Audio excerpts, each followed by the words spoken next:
let's just Dungeons and fucking Dragons. Fuck it, we'll do it live. We'll do it live! Alright. Alrighty. So, Tori and Rain, you guys should fix your reactives. But Oh yeah. last we left off, you all rescued Fenrir.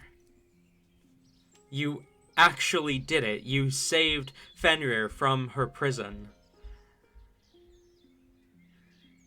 with the help of a handful of APS members. Fenrir agreed to stay on APS Island with Rindal, who agreed to look after her. And you said your goodbyes to those on the island. And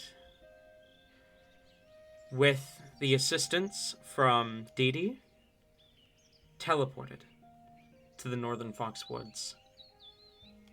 As you feel the soft grass beneath your feet, the slightly shifting terrain of the trees and roots, the echo of birds, and the cold breeze of the northern air.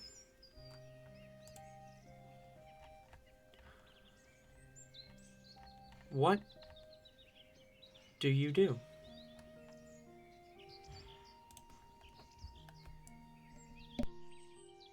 Well, the moment that we spawn in, Helipor is immediately being medically diagnosed with zoomies and is going to run and just jump onto the grass like she has not seen nature in years, eons, which honestly this is probably the longest she's went. Just like rolling around, trying to hug the ground, smelling it, rubbing your face against it, jumping up, running literally as fast as she can, like jumping onto trees, climbing up and down. She looks more free than you have ever seen her, Helly. Ellie absolutely like, watches this. It is just smiling, watching Elibor be happy. It is still nighttime, right? DM? Yes. Sorry, I was muted. But yeah, as long as if Helibor moves like out of the party's sight, then Helly will follow. But otherwise, Helly will just watch Helibor. Adorable.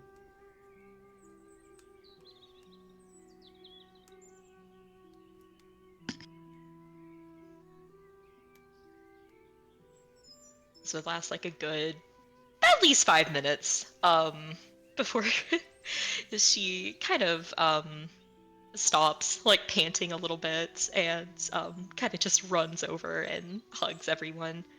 Guys, we did it! We're out! We're free! We're actually free! We're out! Yeah, we did. Look at it. Look at us. Back in nature. Yeah, I didn't really get to appreciate nature a lot last time I was out. Helly. She turns and like gives her a distraught, almost manic look. This is like one of your first times ever being somewhere good, right? Well, that definitely depends on your definition of good. I think there are some nice places in hell, but I mean, the trees here are a lot less intimidating.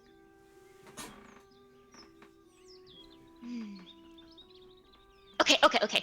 Well, I, for one, at least, am really mentally exhausted. So I wouldn't mind, maybe we can just settle down here for tonight and sleep. But tomorrow, absolutely, I have to like show you like everything.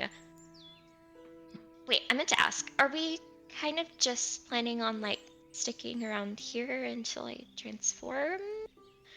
If so, I know a really good place that we could kind of hang out. It's like really hidden. I mean, that's probably better than just wandering around, so I don't see why we couldn't. Wait, you know this place? Doesn't Oh, yeah! This is like well, I all looked of at this is my Dee. home, but I looked at Dee. I go, you brought us somewhere that Helly knows? Good job. that's where you. I mean, like, Yeah. she recognizes this place, though. That like, there's got to be a lot of woods here.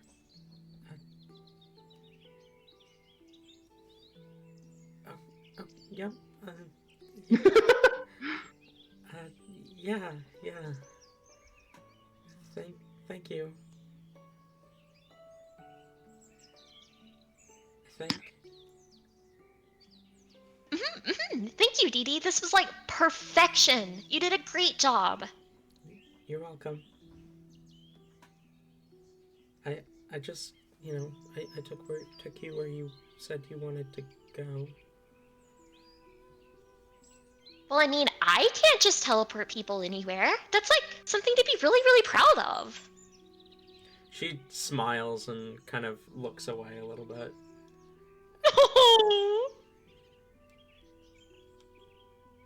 Helen, I'm begging you, have her like do the anime scratch behind the head, but it's her trunk. yeah. She does that. Her trunk kind of reaches up and scratches behind her head. Baby, protect.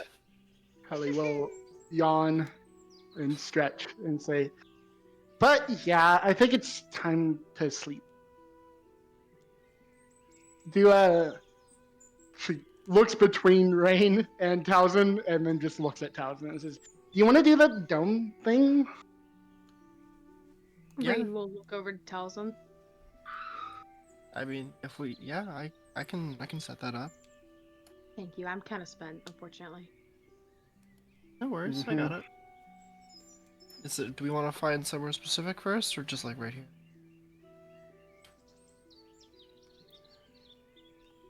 I think there's a grove buried deep in these woods somewhere.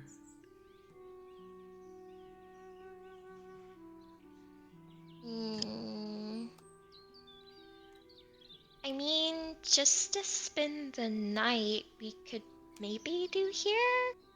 And then I could lead you guys to a good, not noticeable spot tomorrow. Unless you have somewhere better in mind, Hyacinth. No, I should pop by the grove, but that's something for the morning.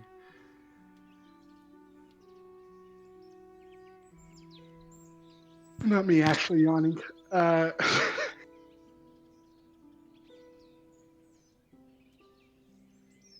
Well, it sounds like here's the call then. Go ahead, Tally. All right, cool. And then tells him we'll spend the next however long it takes to set up a tiny hut. You spend the next, I think it's 11 10 minutes. minutes. 11 minutes, sorry, yeah. You spend the next 11 minutes casting the spell as the dome comes up around all of you, dampening but not silencing the sounds of nature around you. It's quiet and serene in here. And It's probably like a light like hint of iron now that I'm thinking about it. that's fair, yeah. But it is the first time that some of you have felt that you can truly relax in quite a while. As you all bed down for the night. Real quick. Hellebore does need to, ask something of Rain. She is, once this pops up, going to try to catch him when he's a little away from the others and just kind of walk up and whisper, "Did you do it? The apology?" Rain is going to kind of look around, almost as if he's making sure no one else is listening in, and he'll do a quick nod.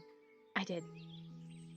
I think it went well, but I don't know for sure. It's still got to prove ourselves, you know. I mean, I didn't figure it would be like an instant thing. Helly seems Mm-hmm. like it might take her a little bit, but that's good. I'm so proud of you, Rain. Rain kind of takes a step back. Oh, thank you. Thank you, Halvor. Apologizing is not easy, but yeah, you'll definitely prove that you're amazing. I already see it anyways. I guess time will tell. Oh, I meant to ask, you said that you would tell me what you spoke with Serena about?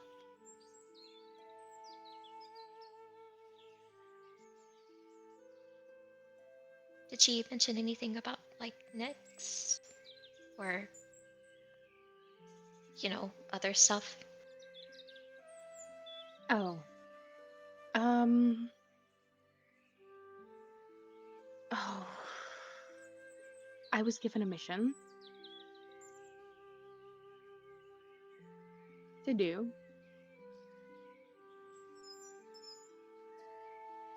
So that I might continue my training. Serena wanted me to apologize to Helly and become friends with Helly. But you cannot let Helly know this, okay?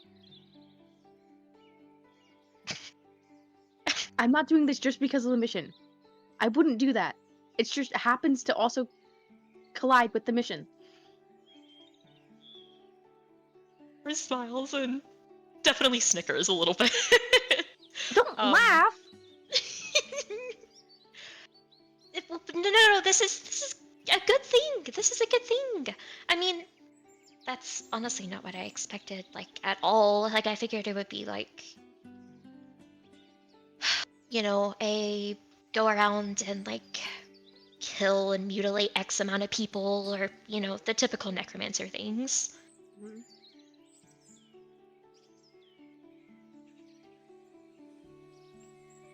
Please let me know if she tries to get you to do anything like that. I mean, we're already, you know, planning on killing a lot of powerful people. We can add another one to the list if we need to.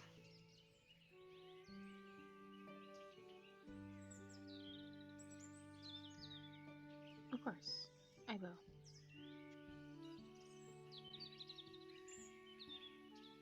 Oh, was that it? Did she have anything else?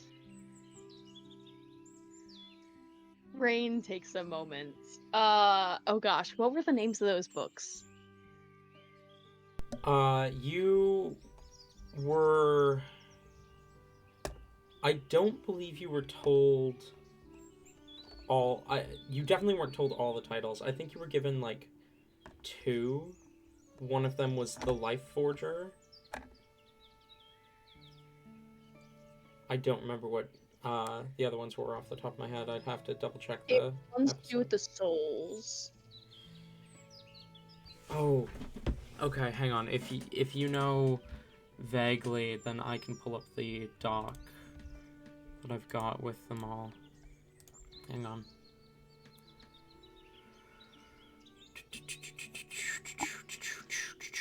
The lay books. It was the Life Forger.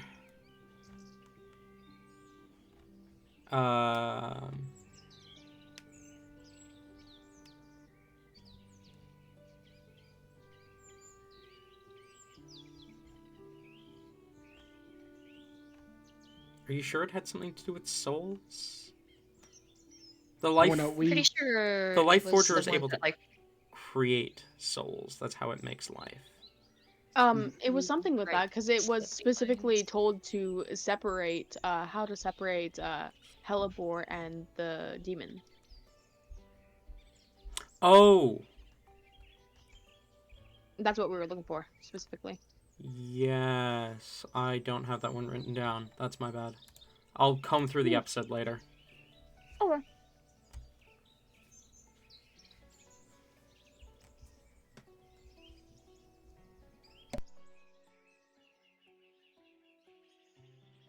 Um, Rain, again, looking around and turning a bit more serious, making sure that everyone is actually away and not listening. He just says, there's a couple things. I guess you could say items that I'm supposed to retrieve or find. Books. One of them is called The Life Forger, and it is really important that I get those books if I want to continue doing what I do.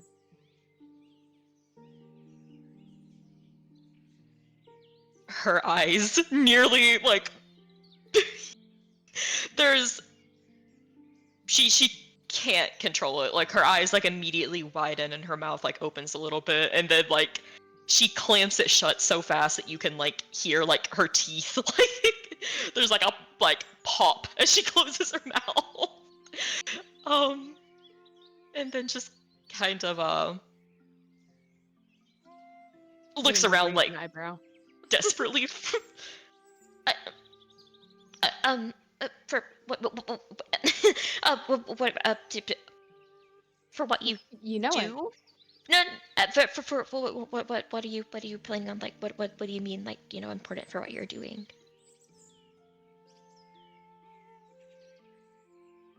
It's to save people.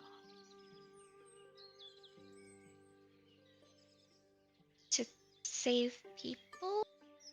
Hmm. Do you mean Nyx or Yes, oh but it's not in a bad way or anything. It's just more so to help him see, help him understand. It wouldn't be anything twisted or anything.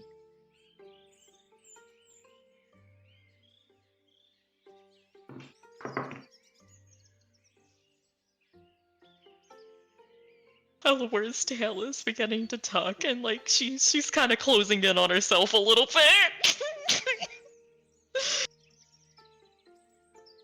Okay, okay. Oh. Is she looking like more of a guilty tuck or sad? It's there's definitely the telltale signs of like it's a guilty suck, and she Okay. And then is looking Rain's going around like to, desperately. almost as if like a switch is flipped. Rain kind of just smiles. But like it's not anything, it wouldn't be anything where we use the book ourselves or anything. No, no, no. The book is just simply a small part in a much bigger plan to help save Nyx. We wouldn't be using the book itself. I just, without that book, I can't save Nyx.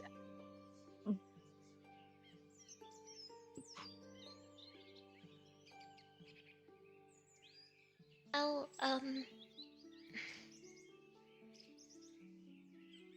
I mean, I don't know this for sure, Rain, but I mean, if it's like a super powerful book, then like devils like those, and angels, possibly even angels.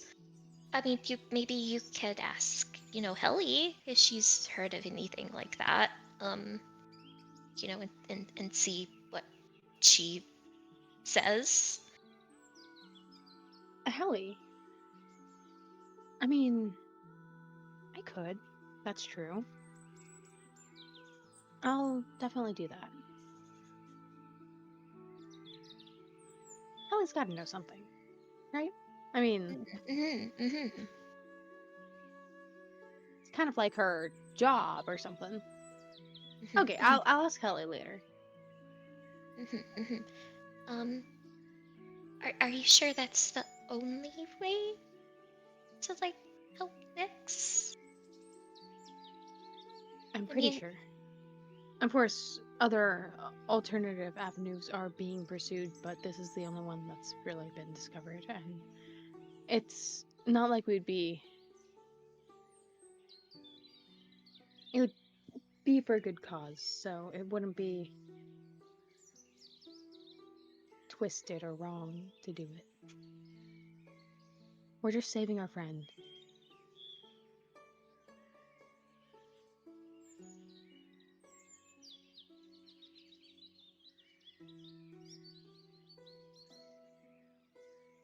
she um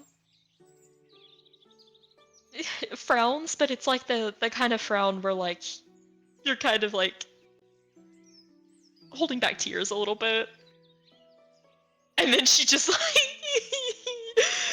it just like even closer and like kind of like rests her head against her shoulder. And like as quietly as she can, like looking away from the others, making sure like her lips can't be read. Like ultimate sneakiness. Okay, um I can't not tell you. I can't not tell you, Rain. I'm dying. I can't not tell you. Okay, Helly does know What? about it, but you like Halibor says that she's dying, and Rain immediately like, just like drops everything. What do you mean by that? no, not literally. Oh my No. god. Well, I mean, yeah, literally everyone's like kind of dying What? because it's an inevitability, and we're all like slowly like inching No. closer to death. But I don't mean it like that. I don't mean it like that. Okay, no. I'm fine. I'm fine. Helly does know about the book though. She kind of knows who has it. We met someone who has it. What? It was the vampire guy, Ivor. He has the book. He has it. Mm, Is this something where he'd be willing to give it up? mm. I mean, I don't know. You should still check with Helly though. She made a deal with him about like, he wouldn't hand it off to anyone else because apparently it like corrupts people's souls and things and you're not supposed to read it. So like that's why I didn't want to tell you about it because I don't want you to read it because it's dangerous. But like if it's gonna help you with Nyx, I couldn't not tell you about it. So I don't know. It's okay. She knows more about it though, like what it does and like stuff like that. But it's apparently really bad, like evil. It's an evil book, and I don't think you should use it unless you like have to. And it's especially not something Serena should have.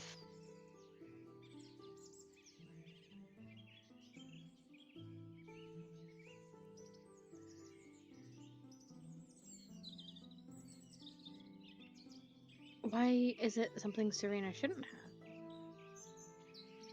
Well, because she's a bad person. She's a necromancer.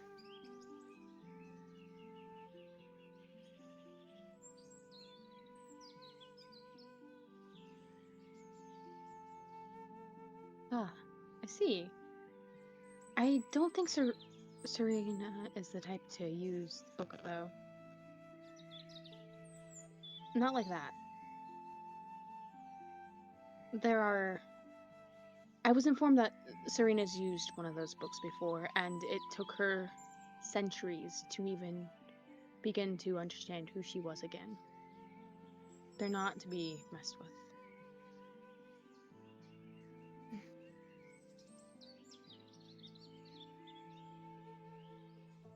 Either way, you should talk to her and explain all of this. I'm sure. I mean, if you tell Helly that this is like the only lead that you have on saving him, she might be more willing to work with you. But this is something really important to her. Like, she seemed really, really, like, intent on making sure no one gets this book. So, like, Okay. Yeah. Then I will be sure to tell Helly the truth. And I'll be sure to tell Helly the truth on it. And I'm sure, due to the situation, Helly will agree and understand.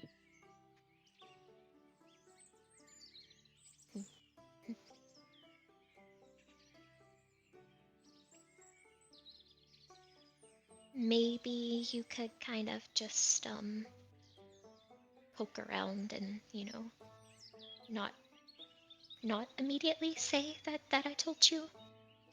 Okay, okay. I can do that. Okay, okay. I just don't want her to be mad.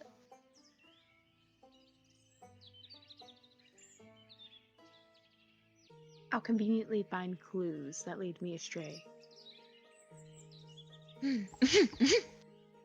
You're smart, Rain. You'll figure it out. You're sneaky. Okay. I don't know. Out of the two of us, I definitely think you're the more sneaky one. She kind of covers her mouth with a giggle. I guess. I'm not a master thief, though. You have sneakiness, like, in your job title.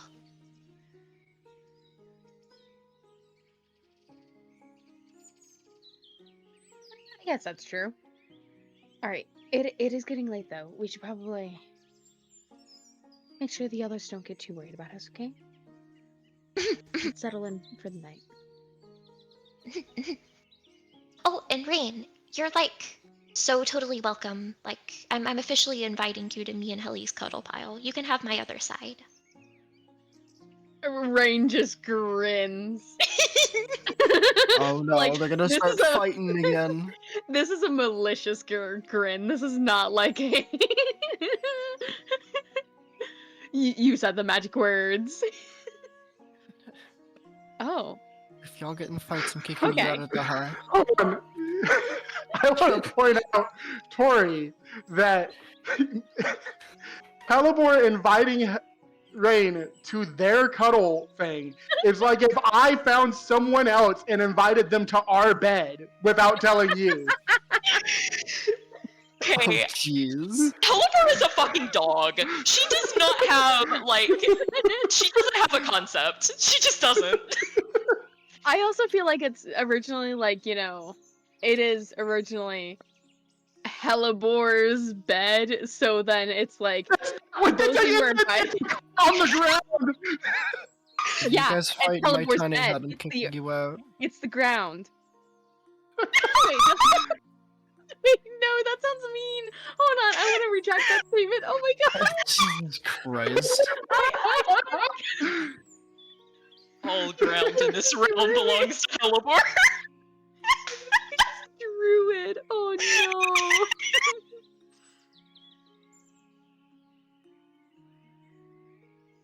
Amazing. no.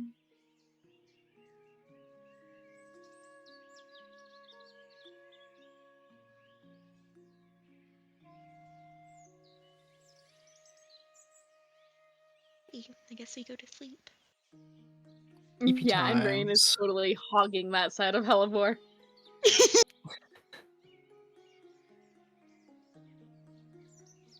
You How does that play people, out? SMH.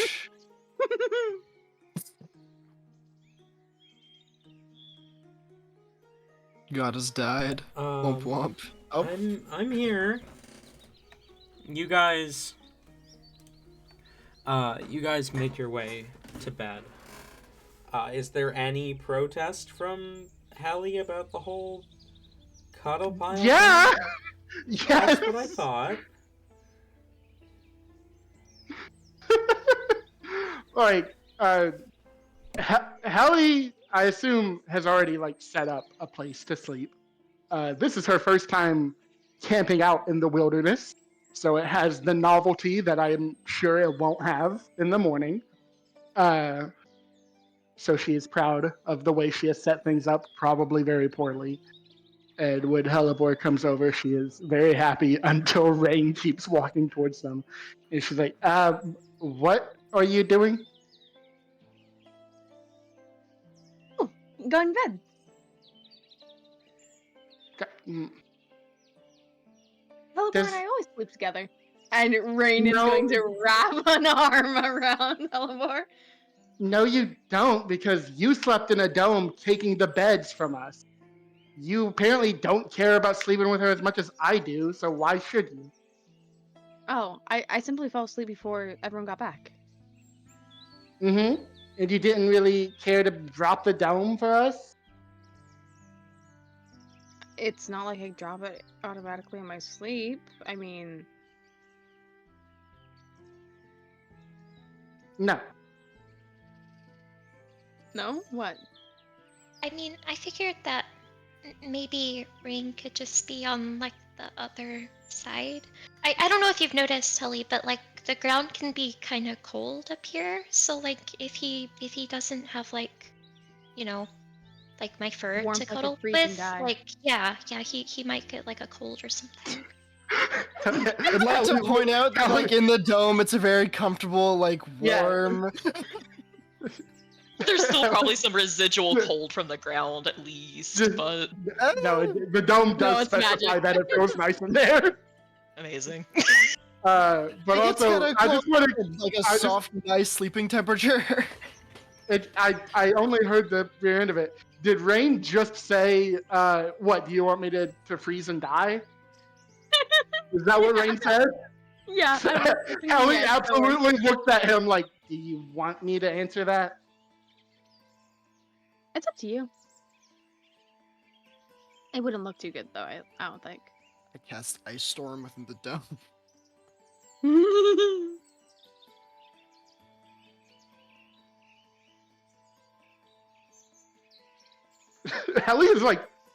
Helly, like me, is baffled.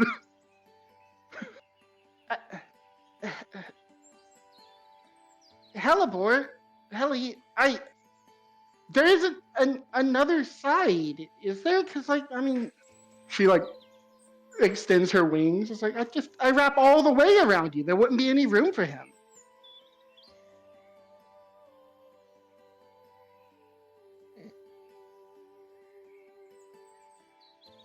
Well, maybe like Rain could lay down and then I could lay on top of him and then you could wrap around me on the side. I don't want to touch Rain while I'm asleep. I don't want to. I don't want to sleep near him at all. Yeah, it sucks that this dome has to be this tiny anyway. Oh. I see. You Rain. threatened to kill me in my sleep. Rain does not react to that. Okay, maybe he smiles a little, but Rain is giving off the look of a very sad, a very he got this from Hellebore, like the guilty kicked dog look. You think that Helly has never seen anyone do the guilty kicked dog look in hell? She is unfazed. Oh, I know. No, I understand where you're coming from. I'll sleep at the feet. That's crazy. Last I checked, my feet is still a part of me. No, Hellebore's feet. I would never go near your feet. I know I've been.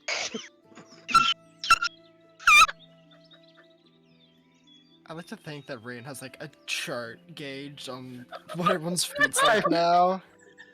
For some reason, and I hate that I've thought about that. I felt like I need to curse you with all of this.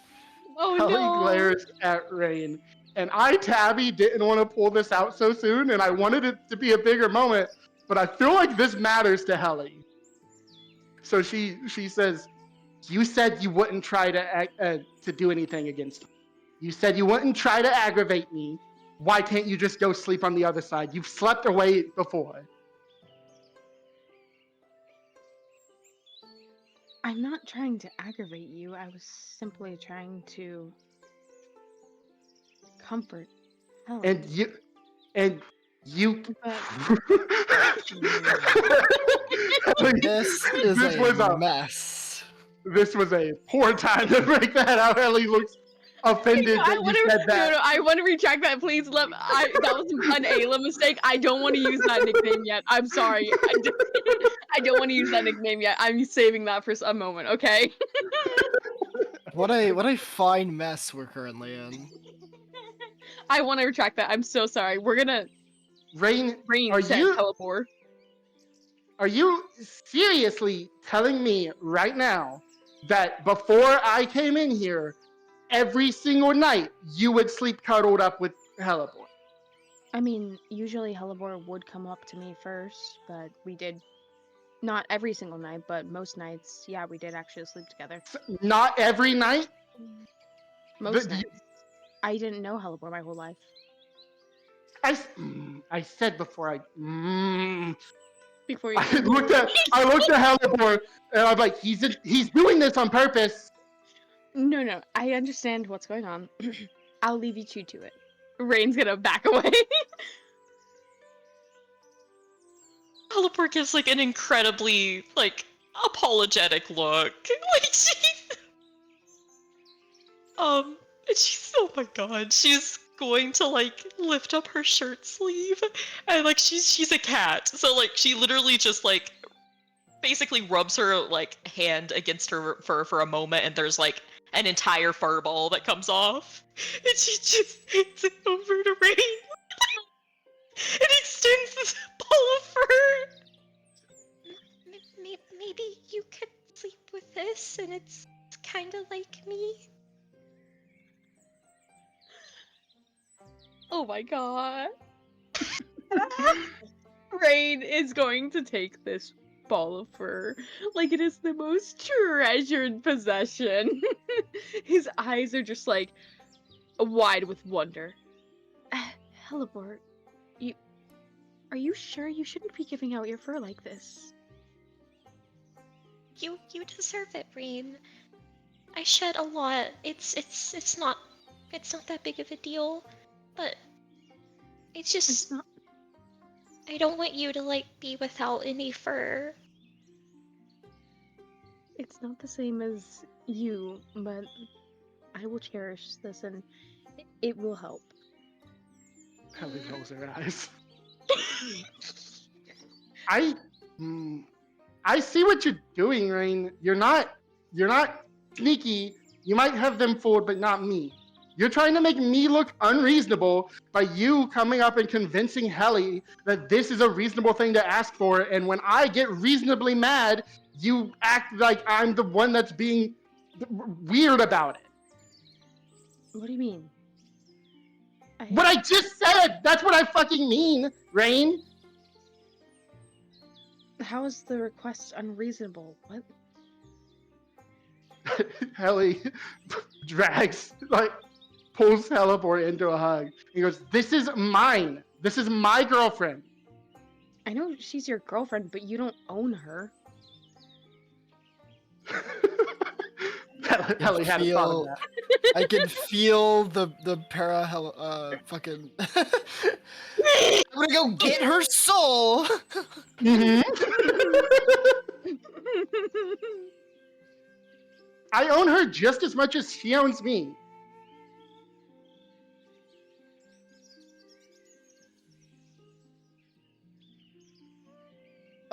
Teleport looks like a kid in a custody battle. Like she's just standing Mom there and Dad are awkwardly. fighting again.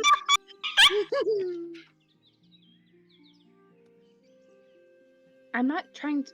First of all, I'm not trying to get in between you if that's what you're worried about. No offense to Hellebore, but Hellebore is not my type. Again! Go away! How is that? I thought that would console you, not. How are you even more angry with me? Because everything you do is trying to manipulate us. No. I was the one who offered for him to sleep next to me because we do normally like sleep together. But Ellie looks confused and kind of a little hurt, and just, but Ellie, like, I'm here now. You don't need to. Like, I'm here.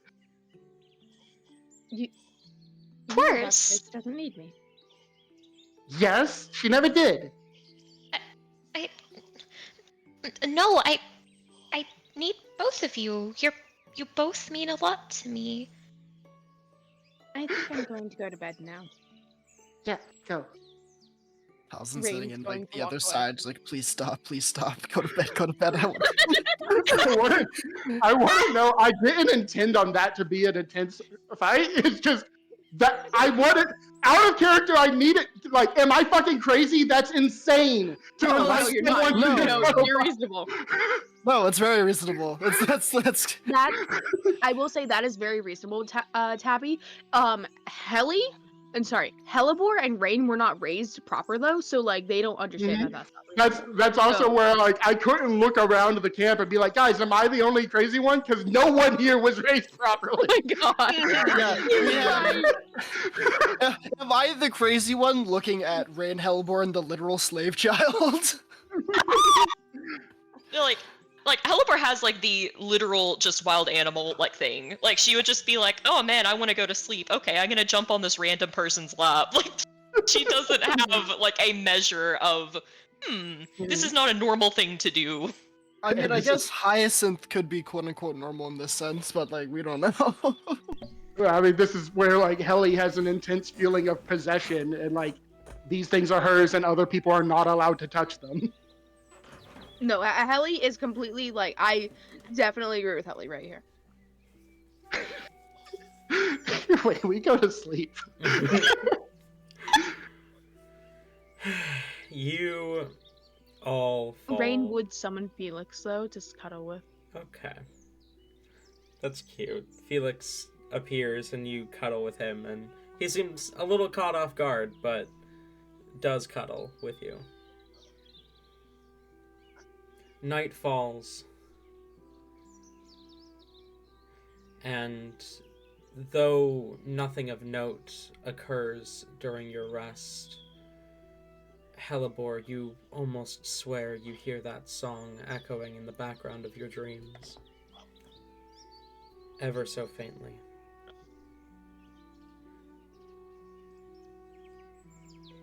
As morning comes and you all awaken,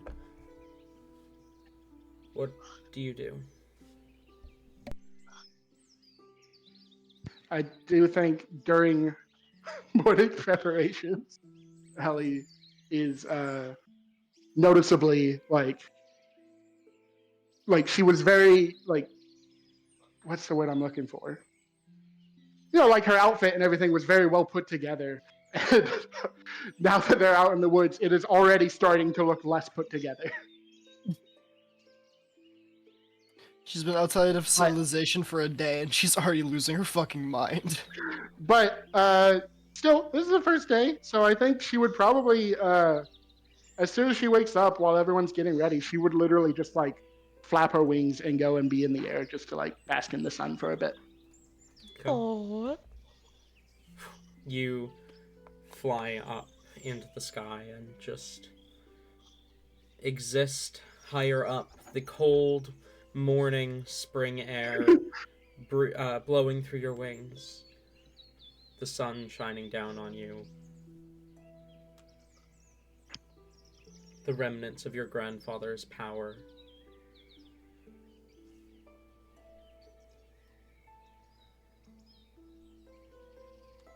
What about the rest of you?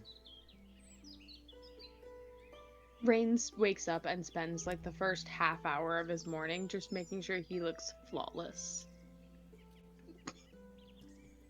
Helipper will probably seek out her daily not becoming a stinky dog shower, aka presentation from Rain, and then get on with their day.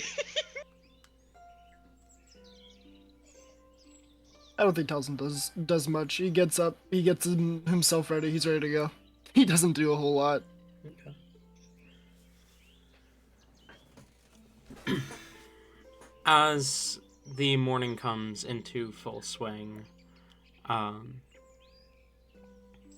Hyacinth kind of approaches you, Hellebore, and says, "The place that you're talking about, do you mean the ruins to the north of the forest?" I mean, potentially Talon? Alright, let me just tell you what I was thinking. I imagine that Hellebore has at least like a few different spots that her and Amaryllis used for her, transformations. Basically as hard to get to, unknown, like almost impossible to just stumble upon if you don't know where it is places. So if it matches that description, then sure. I think it would make sense. Being from the ruins from like episode 4, where you planted the amaryllis flower. Oh no. Hellebore already has it in her head that she cannot go back there until she has stopped being a failure and killed Morlina. So no. Okay. she like has it in her mind that she cannot see her mother again until she has not disappointed her. So no. That is not what she means. She kind of shakes her head. No. I can't go there. Not yet. Oh, okay. Right.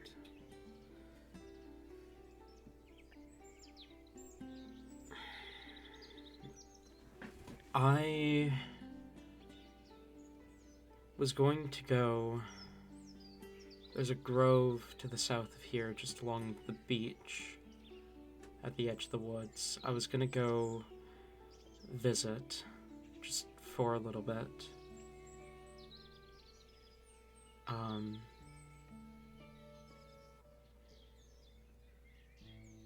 And I was gonna suggest we meet back up wherever you're planning to stay for the week.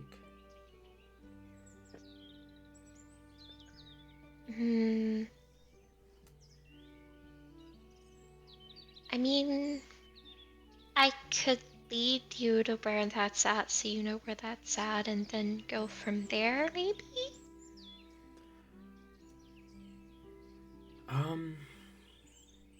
Yeah, I guess that works. I was thinking, when we reunited, back in, I think it was Ivisaria, wherever we were when we encountered each other again.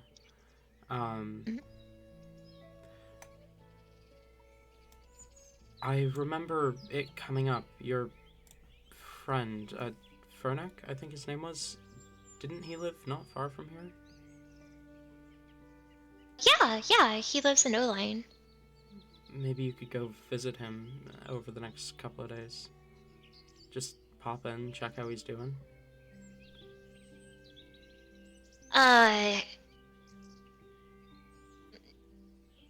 I'll ask Rain, but he's on vacation right now, and I'm pretty sure we would only concern him a lot, if we came back with not everyone that he left with, or yeah.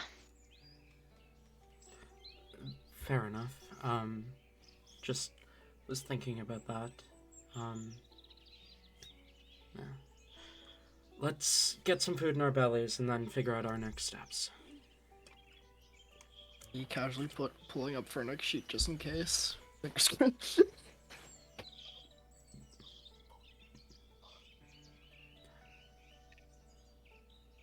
Alright. Is there anything you guys want to do before settling for at least eating something?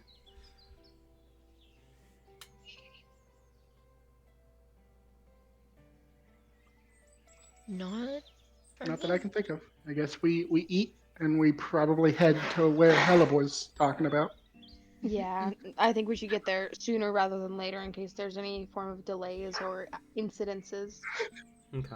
I do I do think uh, Helly comes down from the sky and then comes up to Hellebore and takes her hand and then is like, How do you how do you smell so good like all the time?" Uh, well, rain has like a smell that makes me not smell like as much like dirt.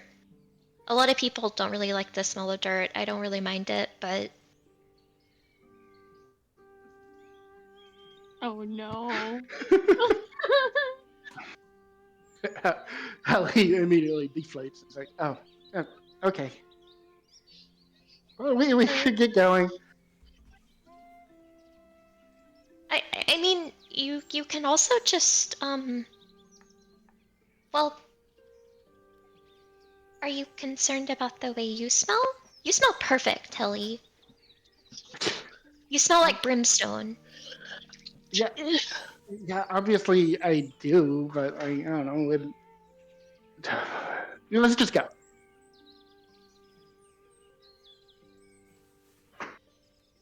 We just go.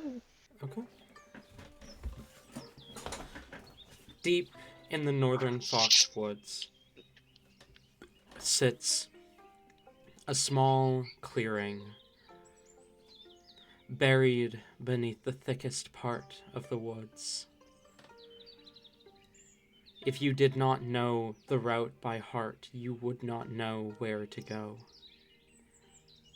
As you push through the trees to a small clearing that immediately stands out to you as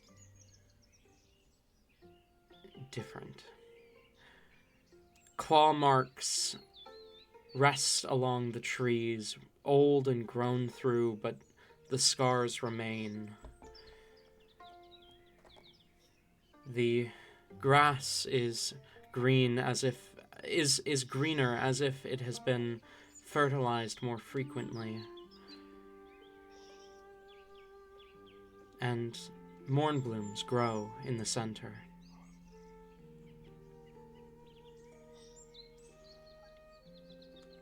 As you step into this familiar clearing, Hellebore, where you've transformed time and time again, your companions look around the scene. Is there anything any of you do?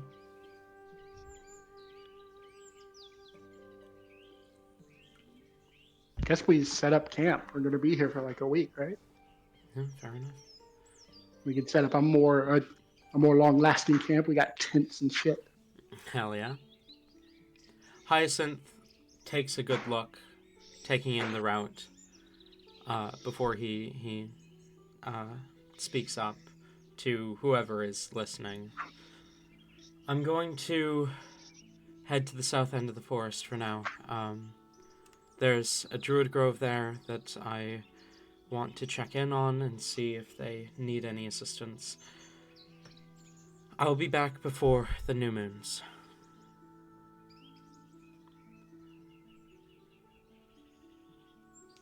Sounds good. Safe travels.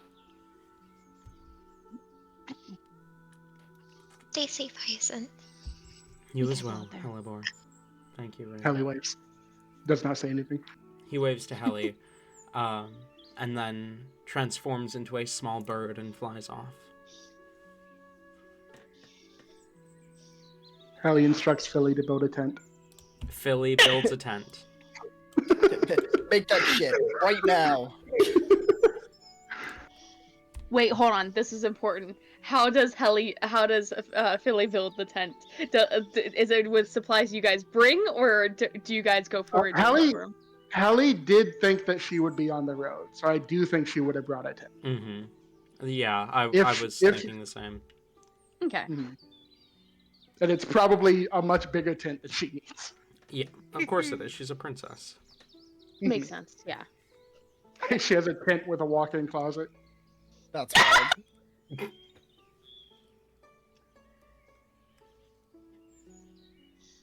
Oh no, we're gonna have even more like sleep drama because like Halibor does not want to sleep in a tent. Like she wants to be as like she wants to sleep in like basically the equivalent of like an anthill. Like she's like expose me to everything. Like, You know what they say, opposites attract. There's a little section in the tent that's just like a dugout hole for Halibor to sleep in. Yeah. she just has a little burrow in the corner.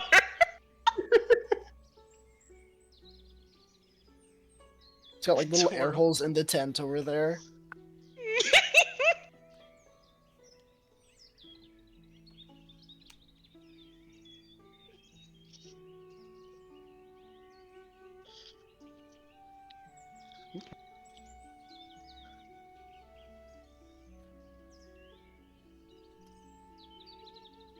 Well, I think this is first official day of downtime, right? Mm-hmm. Helly will approach Helibor and say, Helly, we're in the woods and it's freezing out here, but I mean, is it always this cold? Is it this cold in every woods, or is it just here? She kind of blinks and smiles. I guess it would seem kind of cold compared to the hells, probably. I guess, I mean, it's still early spring, so it's a little chilly. We're fairly far north, but this is, like, nowhere near as cold as, I prefer it to be, but it's still definitely way nicer than, like, the desert. But we have, like, freezing places in hell, too. Like, there are some people that don't like the hot, so we have to, find something they don't like. Are all woods That's true. cold? No. There are like some woods that are like, well, I mean, like one of my most favorite biomes ever. They're like jungles, which are like generally a lot like warmer. They're more humid. Definitely very, very different than here. Yeah, Disregard has a jungle. Ooh. Do they have ocelots? Well, everything they have there is like really big and can kill you. So, are ocelots like really big and can kill you?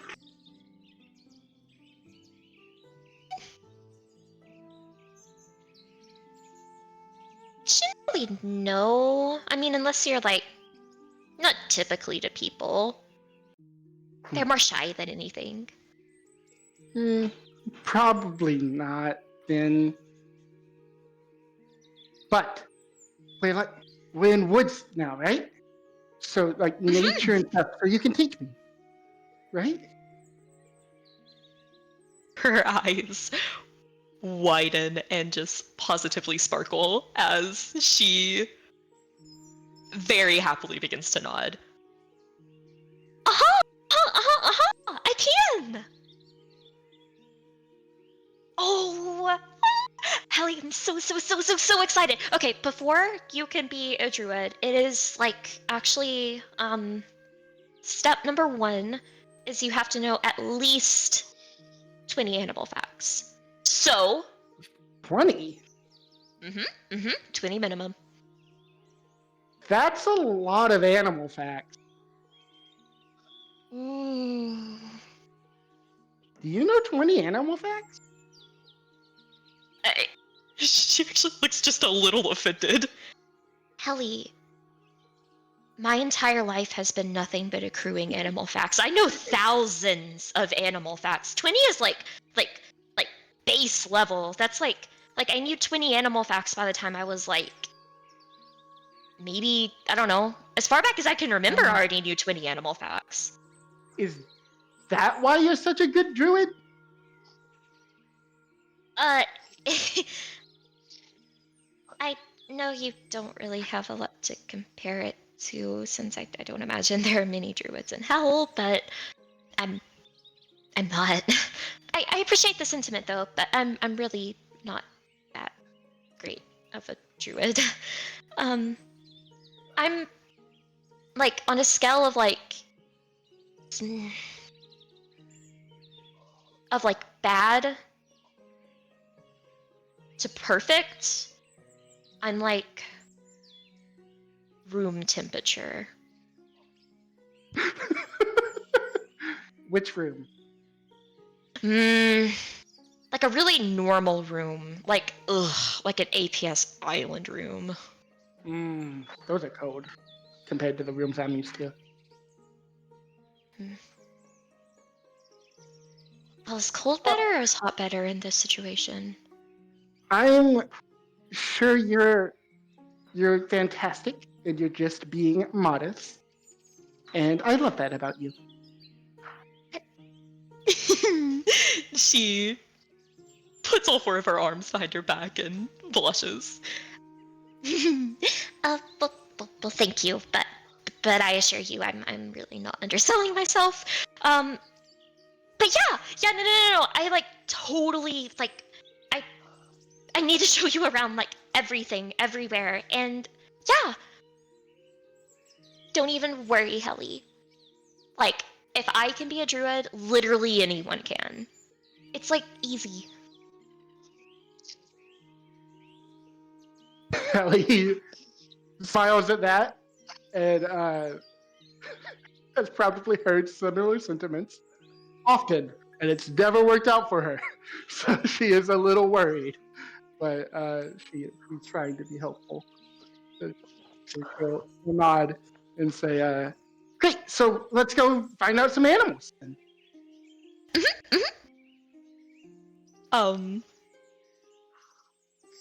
Helipor will, as she's kind of walking away, she will call out to Talzin as well. Talzin, I'm doing druid training. Do you want to join as well? Oh, yeah, sure. I'll listen. And he'll saunter on over. Oh, all right. Leaving Rain here by himself. No, Rain is We've like. got Felix I and feel a like. boy Hardball. I feel like Rain is like torn between wanting to like. Oh gosh, I'm gonna stupid roll this. Oh, no. I will just say she was about like there she can't just not ask Rain if he wants to like be in on it. Like she was gonna ask. She Okay, was. okay.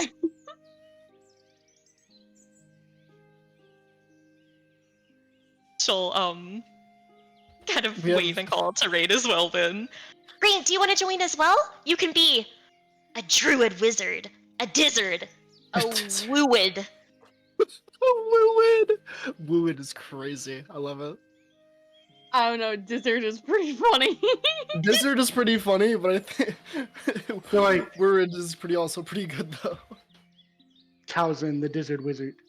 Or the Dizzard Lizard. There we go. Dizzard lizard. Oh fuck, you're right. Okay, Talzin gets to be the dizzard lizard. Rain That will. means you're the Wooid.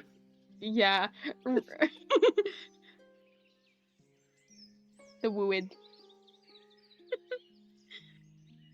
All right, Rain will pick up Felix and approach. Oh, sure. That sounds fun. Teach me what you know. He'll get out his book and get all ready to write notes.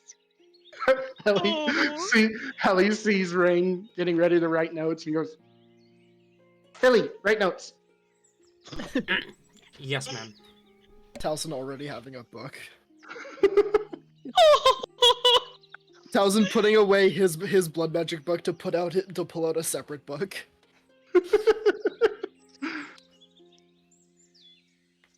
There's definitely a look of like, oh shit, intimidation as she sees everyone actually taking notes. But she clears her throat and stands a little straighter. Okay, first, everyone has to know their 20 minimum animal facts. So, it's been a few months now since I've been able to do a survey on the area. There are definitely some nests that I want to check up on, some animals that I need to see how they're doing, just like generally see how everything around here is doing. I have like tons of animal friends around these parts. So, first, we will check up on them, and I will give you all your animal facts, and then we'll start the real Rain train. will raise a hand. She nods to Rain. Yes, Rain? What if we already know over 20 animal facts? Possible. Damn. No Damn. way. Excuse you, I was taught by the arch druid. No, Rain wouldn't toss that title out. No, I'm sorry. Rain will just. I wouldn't say it. Impossible. That was me. Damn. Couldn't you Damn. tell by the lack of my amazing voice acting? Oh my god, your voice act? I know.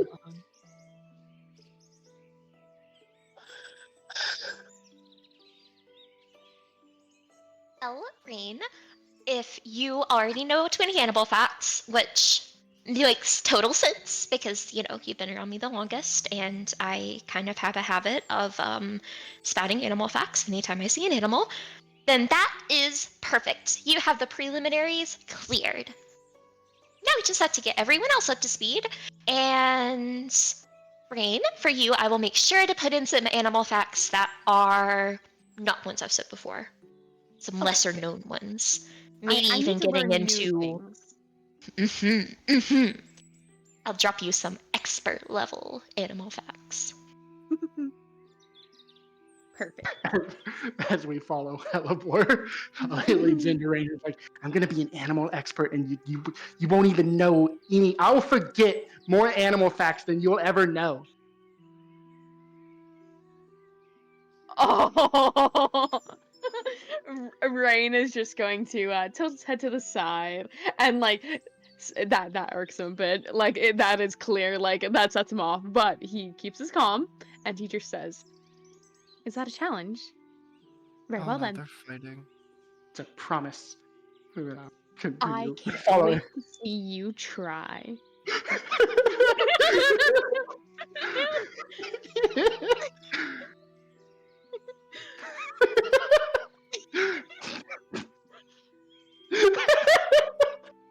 That we were idiots. I can just imagine the montage of Helly and Rain intensely watching every animal Hellebore points to them. Hellebore Rain. points to an animal. Helly immediately flies up to make direct eye contact with it. Rain drawing it from a distance, all nice and calm.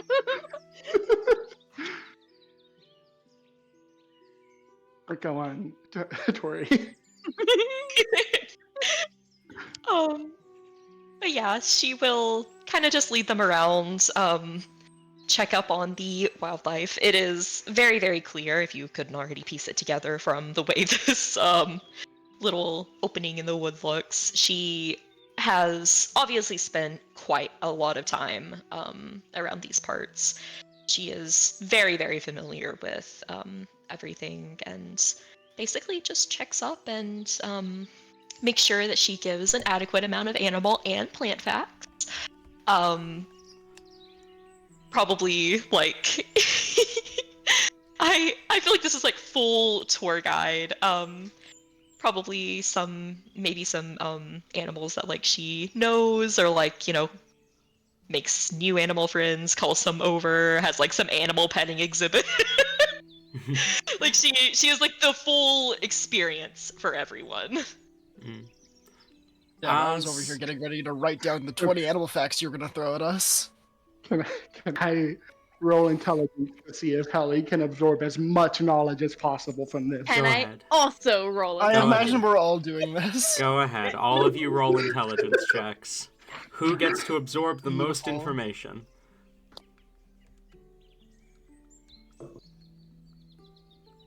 Ooh. Okay, okay. I got a 16.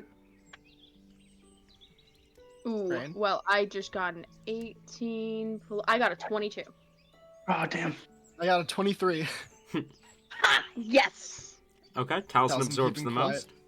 Taliesin keeping quiet about it because he doesn't want to start any more drama.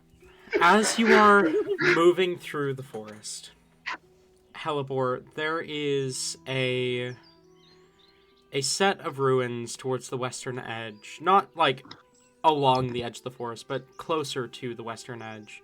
That kind of served as a safe haven for a lot of animals. Ruins from so long ago, not the same place that you planted the amaryllis seeds, to be clear. You've no idea what these ruins used to be, but now they're a place where a lot of animals make their homes, and you figure you might as well go check on it with your companions.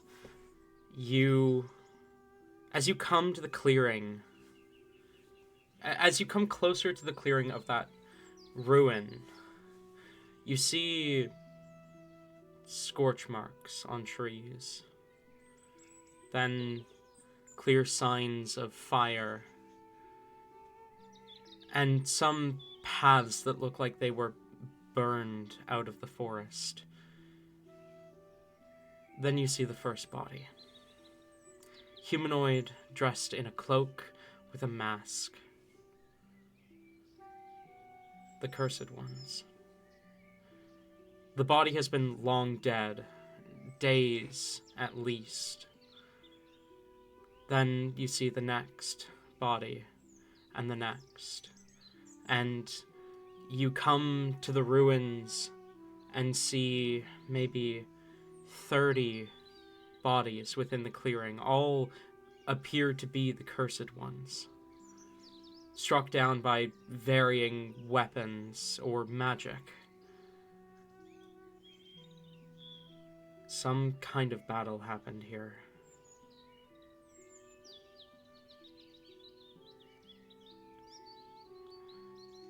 But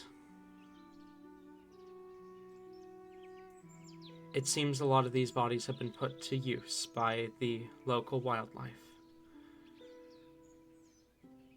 It's harder now to tell how a lot of these bodies were killed, as they seem to have been partially picked at by some of the wild animals that live around here. But you can't help but notice that a lot of these bodies, the fatal wounds appear to be scorched claw marks or fangs, as if some fire-wielding beast was involved in this fight.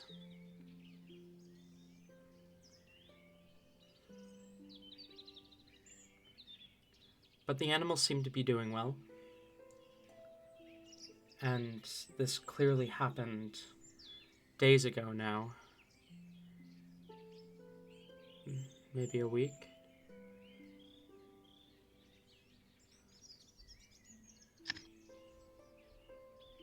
I would note Helly is not bothered by any of this. In fact, she's probably just like.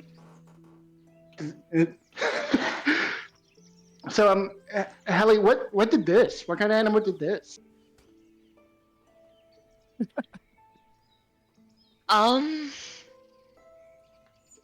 Hellebore looks thoroughly concerned by all of this, to put it lightly.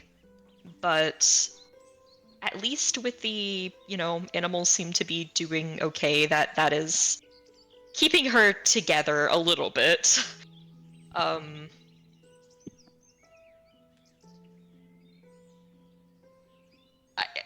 Is there any animal that she specifically knows of that might do something like this? Or like a beast, a monster, anything?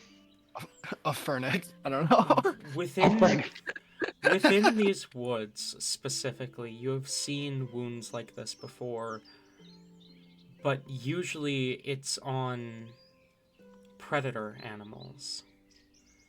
Things that would have attacked and then fled at the first sign of resistance. You've never seen this many bodies with these marks. And it's never been in any other forest, just here. And it's never been this high a concentration.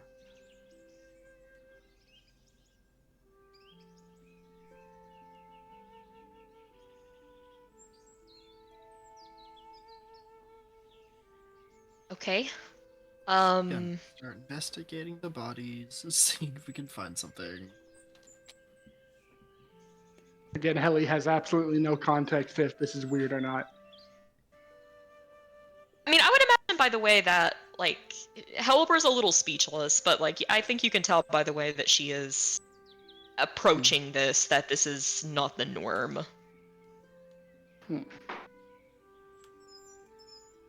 Oh, Taliesin is getting into kind of where the bodies are and trying to see if he can learn something new. Something I more got than this. Sounds good. Seeing Hellebore speechless, Helly will rush forward to the pile of bodies and then go, Hera! The crow flies in, kind of perches next to you, tilts her head, looking up at you. I want to ask this one questions. Can you go get him? Para reaches out to the body, and there's a moment of stillness.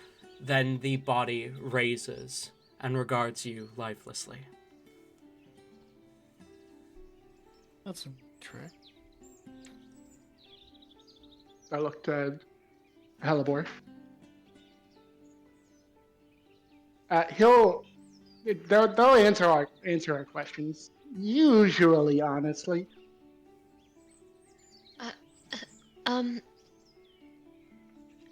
She'll definitely look and make sure that Rain is in on this, considering these are, his, organization here. I'm About so time! sorry. I zoned out. Fucking Gets- what? Rain gets down to one of the bodies. It's about time Jared died, that motherfucker. Wait, no. You've stumbled upon what seems to be a battlefield that the Cursed Ones were fighting. You do not see any bodies that are not dressed like the Cursed Ones. So whatever battle this was an absolute massacre. About 30 bodies of the Cursed Ones and 0 of whoever they were fighting. So they got their asses handed to them. I want to know. Helly looks to Hellebore. Hellebore looks to Rain, right? Question mark? I think so.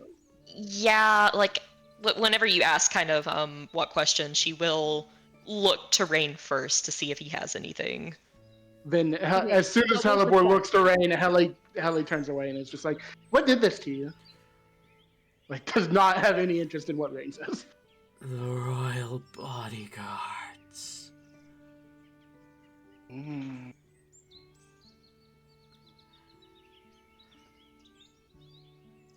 Does Rain look like he's gonna pitch in here?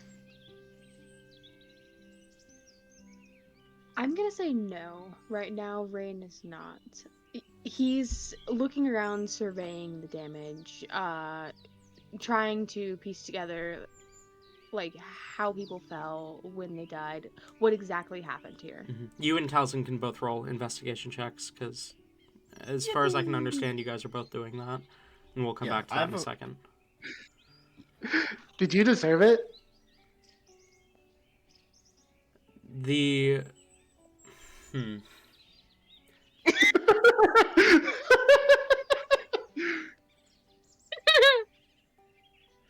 Just following orders.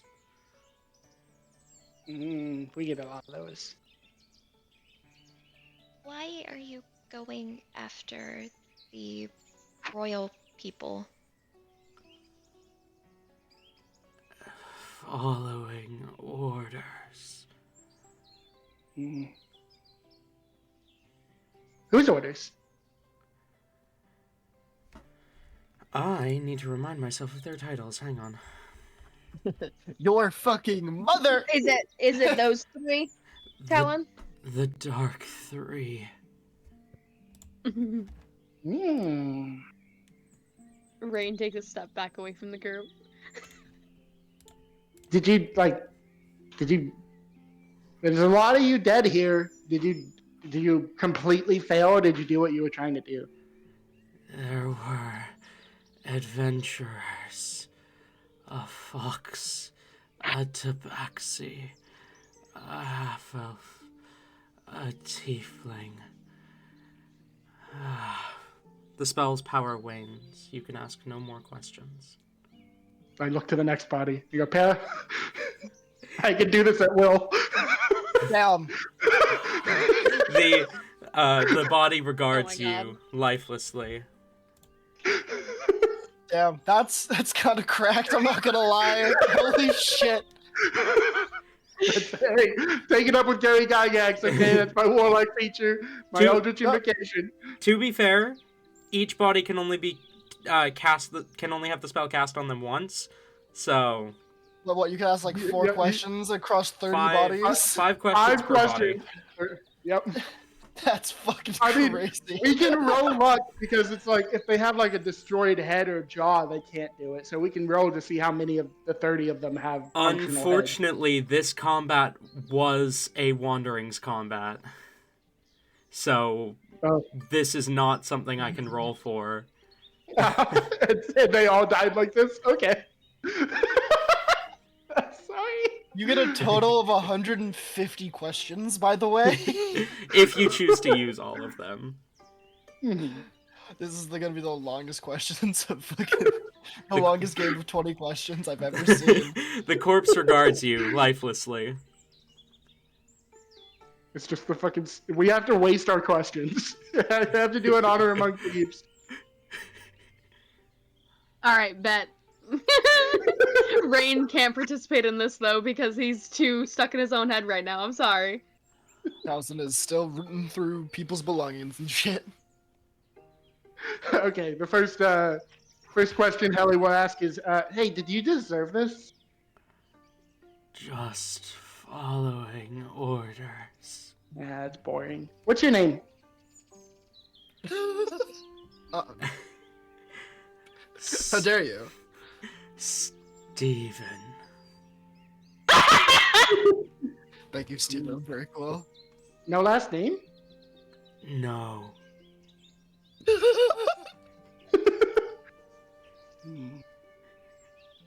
It's crazy.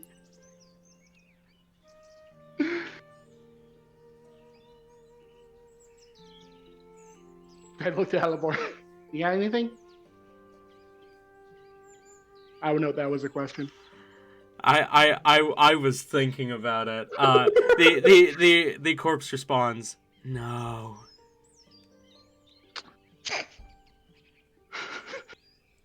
Incredible.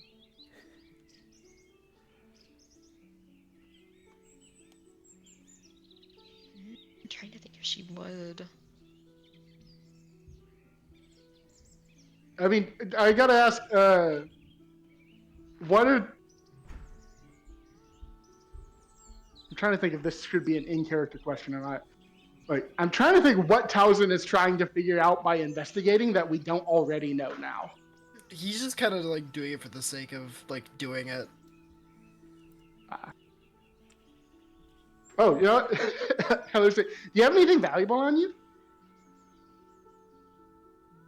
3 gold pieces.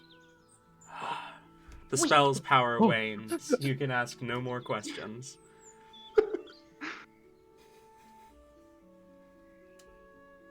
we need any more? I mean, we know they carry gold. We know a few people attacked them, and we know they were trying to attack royal guards. And we know about Steven, and he's boring and only follows orders. There are I'm gonna cut over quickly to Talzin and Rain, 20 and 27. There are 4 bodies that appear to be more decorated, as if they were leaders of some sort in this attack. Looking at the bodies, there are various weapons that appear to have done this. Some seem to have died from shocks of lightning magic. Others seem to have been blasted by black paint. Others still seem to, like I described before, have been attacked by some sort of flame-wielding beast. Scorched claw marks and bite marks. Some that appear to have been done by daggers and short swords and long swords and some bludgeoning weapons even. It is noteworthy, Talon. You did say they were here for a week, so even if they didn't die by decapitation or losing their heads, animals could have That's true. taken. That's true. Here we go. It seems like the fight was trying to get to the towards the center of the ruins.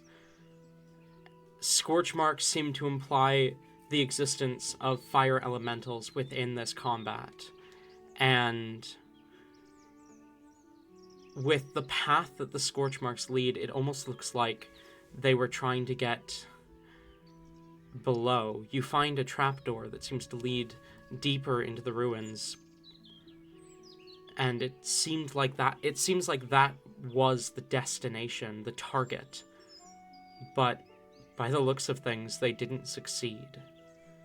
Whatever was fighting them fought them off before they could get into the ruins.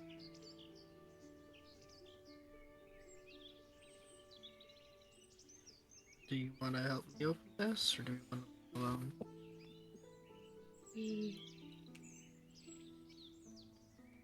Rain is going to, looking back, how far off are we from the others? I feel like looking back towards the others, Helly has awakened another one and is asking it animal facts.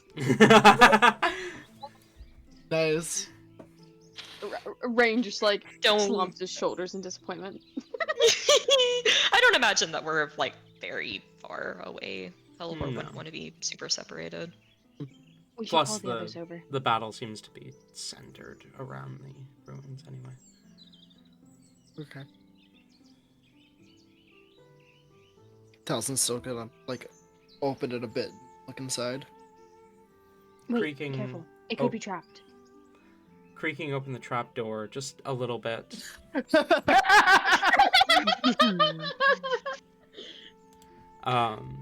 You get shot through the throat and die immediately. You don't trigger any traps creaking open the trapdoor. Towser gets shot in the throat, dies immediately. Fernick wanders into the clearing like, oh, hey, it's funny meeting you guys here. Oh, hey guys, how we doing? Talzin gets revived and Fernick just turns to mist.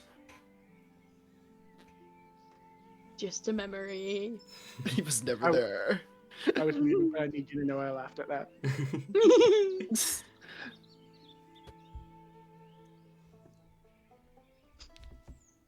Rain will kind of standing up a bit more, call out to both Helly and Helibor.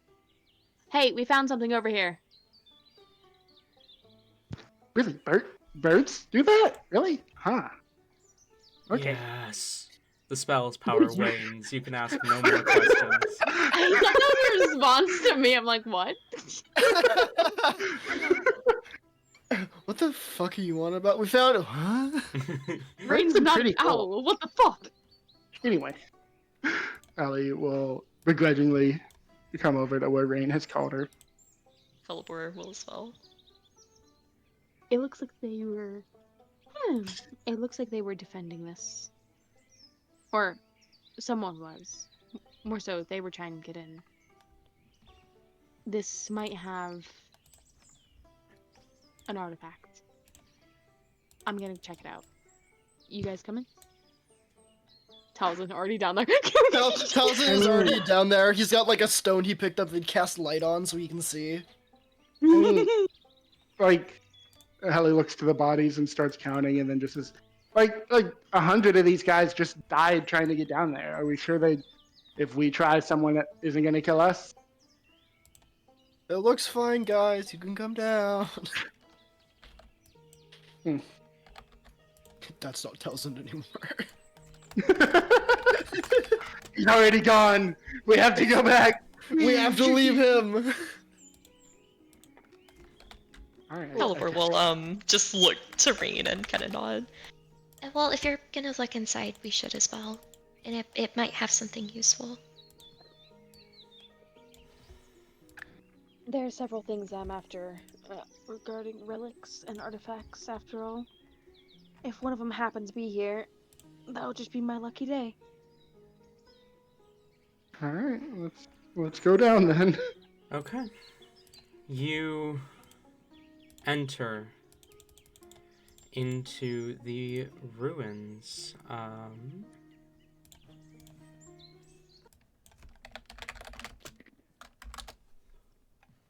Give me a second.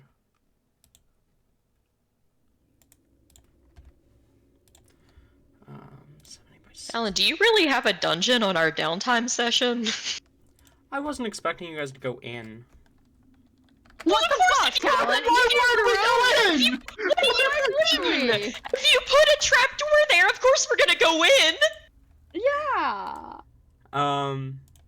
I don't think we're getting that downtime after all, guys. Oh man, I had like a whole thing planned! Sorry guys, my investigation is too high. I don't imagine that this is going to take too long. Talon's like throwing out the books Only that he 3 had or 4 prepped. sessions. Yeah, only... Talon actively lighting pages on fire. Okay. You guys descend into the dungeon. You find yourself in a very large room with what looks to be a fire pit that has been long since extinguished.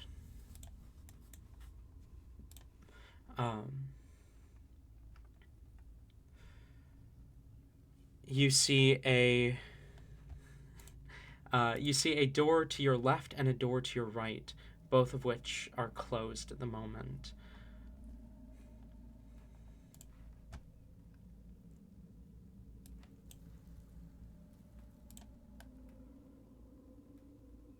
So, who wants to go away, guys?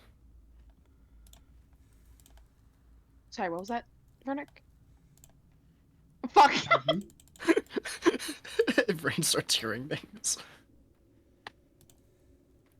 It's on my mind now. Fuck! I'm picturing like the big orange idiot. Oh god! He's right there. You can go see him. You can go look. You can go see your dad again. He's right there. I want my dad. Okay. Oh, sorry. What did you say about Talzin saying that? It was the 2 doors. Talzin was asking which one we want to go down first. Do they look different whatsoever? No. They look pretty much identical. Alright. The only right choice is left. Talzin opens the right door. Opening the right door, you find a small square room with a door immediately to your left that is ajar.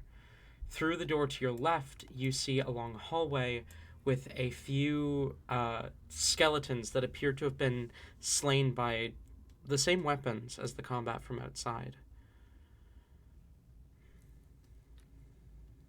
Oh, like obviously, like was undead, like these.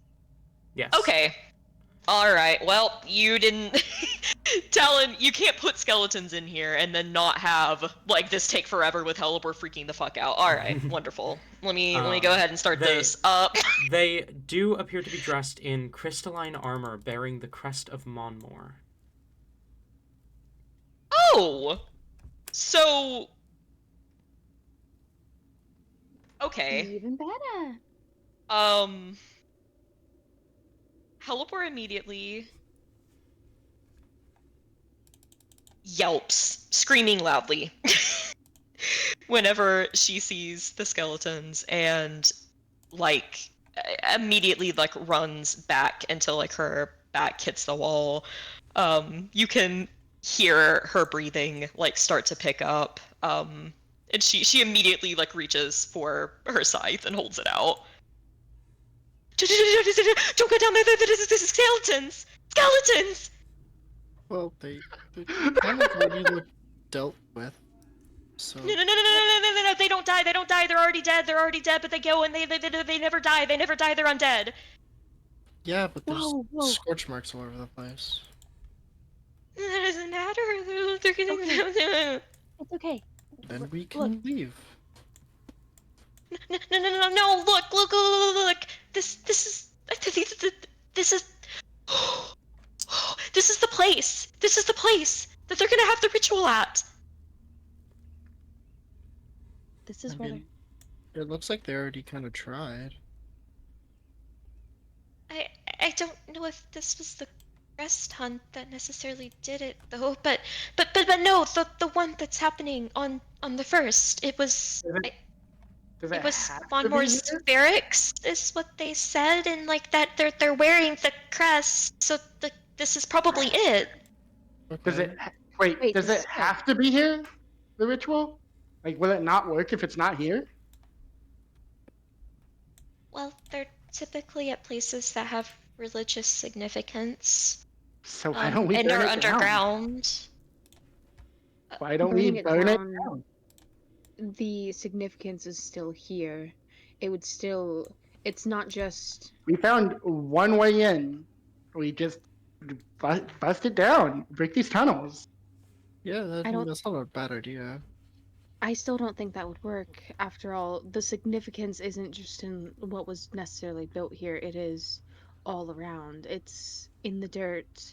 You burn it down. The rubble Well, itself. if we will burn still it- be- If we break it down, then they'll have to at least do it on the surface. It'll be a lot easier to get them.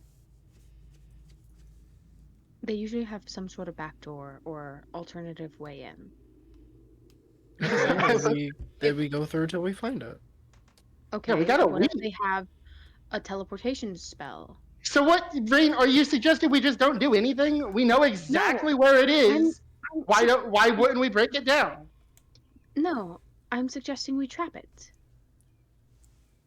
Take out some of them while we can. It's also, if we just block the way, like here at least, we kind of know where they're going. They'll just find another place and we won't have a lead on where the place is. I mean, and if we're certain this is the place, there are other like cities nearby. We could go get help.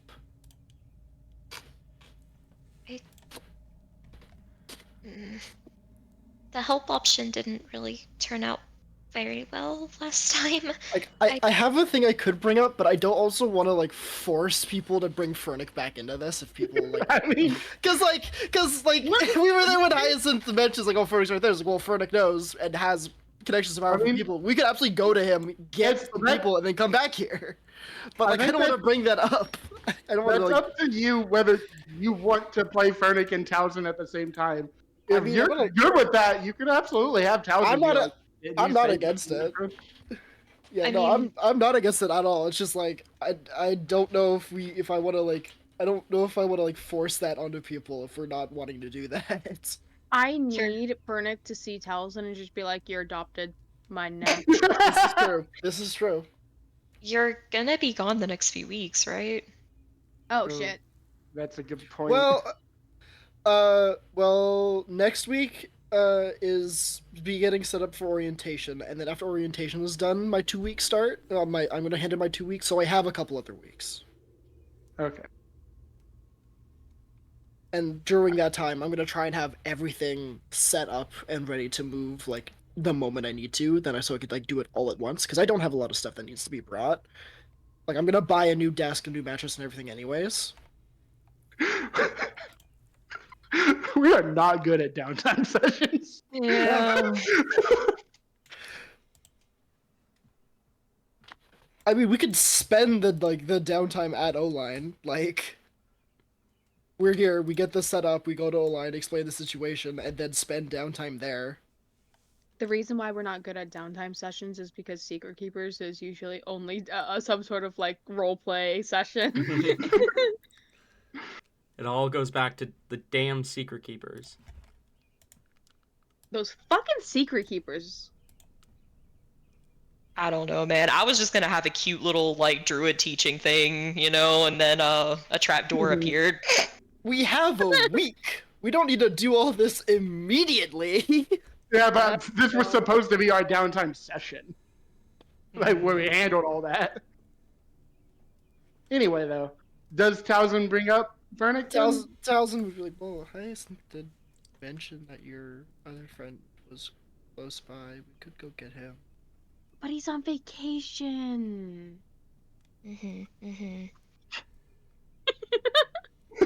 Just after all, be like, hey, would you be okay with that? And Tate being like, yeah, I'd be okay with that. And then immediately, no, we're not doing that.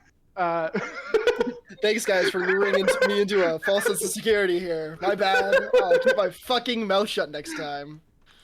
No, I'm sorry. Oh my god, Vernick, how'd you know about him? Sure, we Bro! I'm gonna skin you. I swear to God. God. I'm sorry. No, you're not. I wanna be. Wannabe is crazy. I still don't see why we shouldn't blow it up. If we blow it up, they'll come over here to like try to get in, and then they'll be like, "Oh, why can't we get in? It's gone." And then we'll attack them while they're looking for an entrance. If there is a second entrance, we could have some people deal with this entrance, and then other people go further in and try to look for a second one. They could also magic themselves in if they. How are they gonna magic themselves into rubble, right? I'm saying we blow up the tunnels. There'll be no tunnels. You have the ability to blow up every bit of tunnel here. Okay, so how big are these rituals? Because they're gonna need space. Rituals usually take space. So we don't need to blow up all of it. We just need to make sure there's no space for it. You know, you're right, Helly. Let's try your idea. I How hated that. do you plan on blowing it up? Also, I mean, Rain here's made things blow up. I seen it during the at the prison.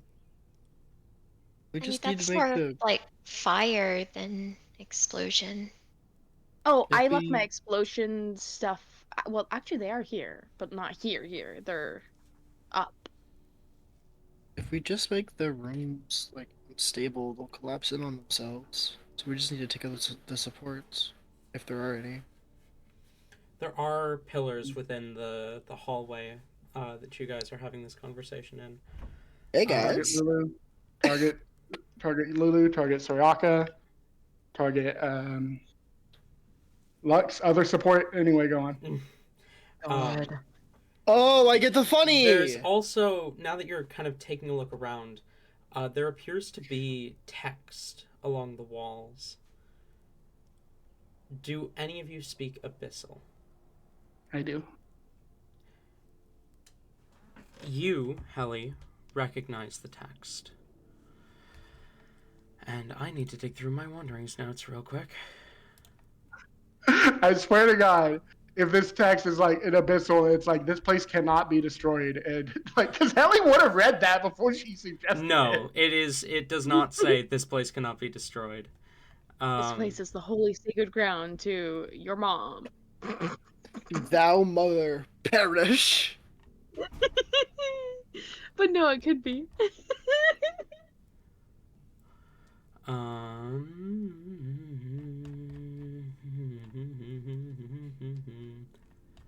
Where is it?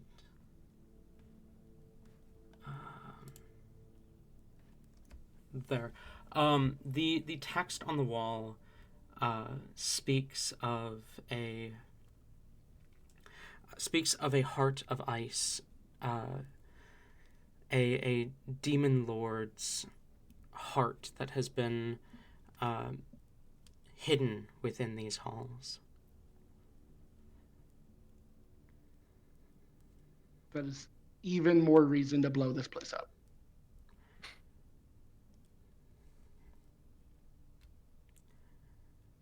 I'm looking through my monsters right now.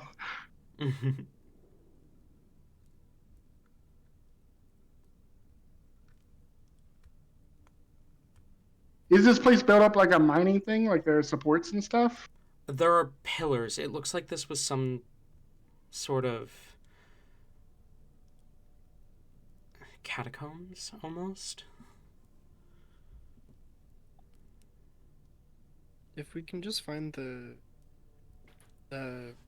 room where they're planning on doing the ritual and take that down, we don't need to do much else.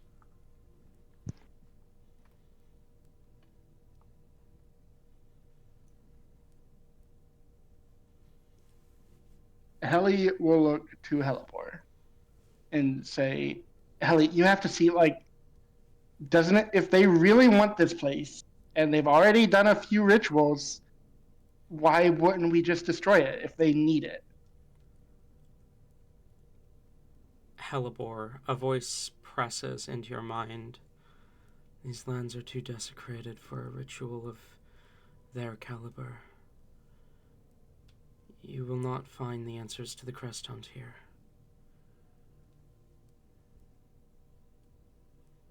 Her eyes widen and she kind of tilts her head. Wait, so, like, whatever happened with, like, the fight and the thing up there, like, this place has already been destroyed? Remnants of the Blood War. This is Demon Land. Not suitable for a Shadowfell ritual. Anything here would only pull the abyss closer. I can feel the remnants of abyssal magic in the air. A Demon King might have been attempting something here.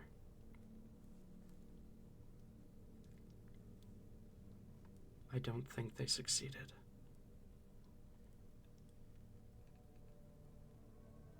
Do you think it's still worth trying to, like, collapse everything?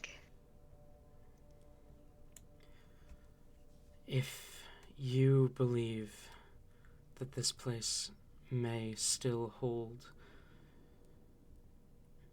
knowledge that is useful for you, you are welcome to search it. You will learn about the Blood War here if you do continue to search. But this land is far too tainted for the Crest Hunt's ritual. So if that is your concern, you can leave it and leave it standing.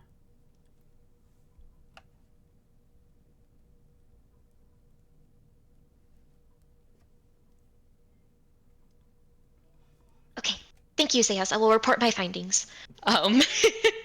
And she kind of drops her blank, speaking internally face and looks to the others.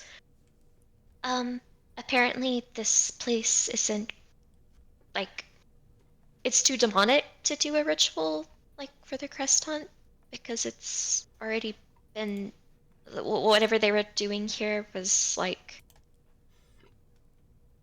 Zeo said that, like, if we wanted to learn more about the Blood War, that this place has information, but not anything about the crest hunt. It seems like this was, like, a demon headquarters.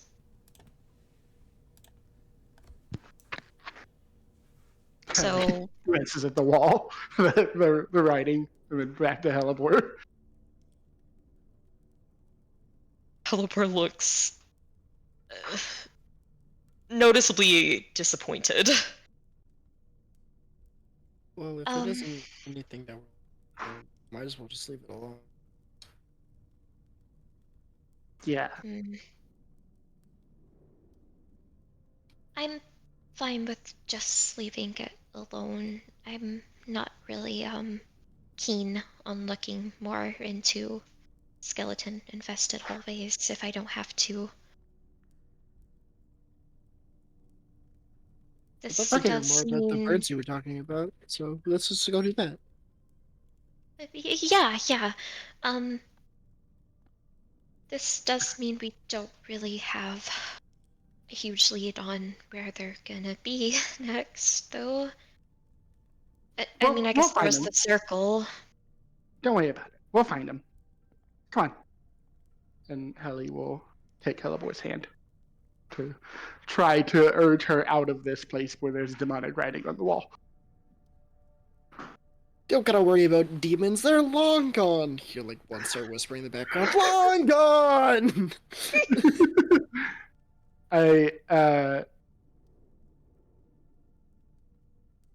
Before we leave, though, Ellie has something. Before we leave this area of the forest, I mean. So, does anyone else have something they do before we leave?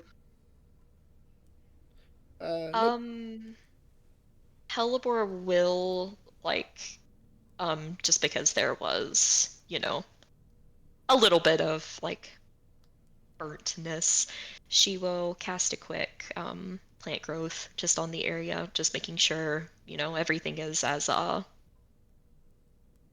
naturey as it possibly can be, trying to heal over anything that was burnt.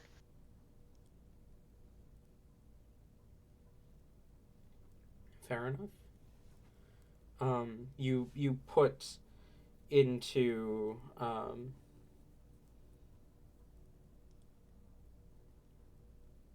you put into motion the healing of the forest around you.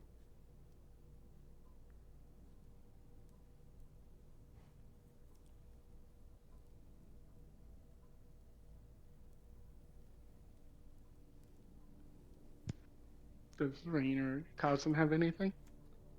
I don't think so. I'm I feel like chilling. right now at the moment, I feel like not You were just obsessed with my characters today. I'm sorry. I can't stay away from this.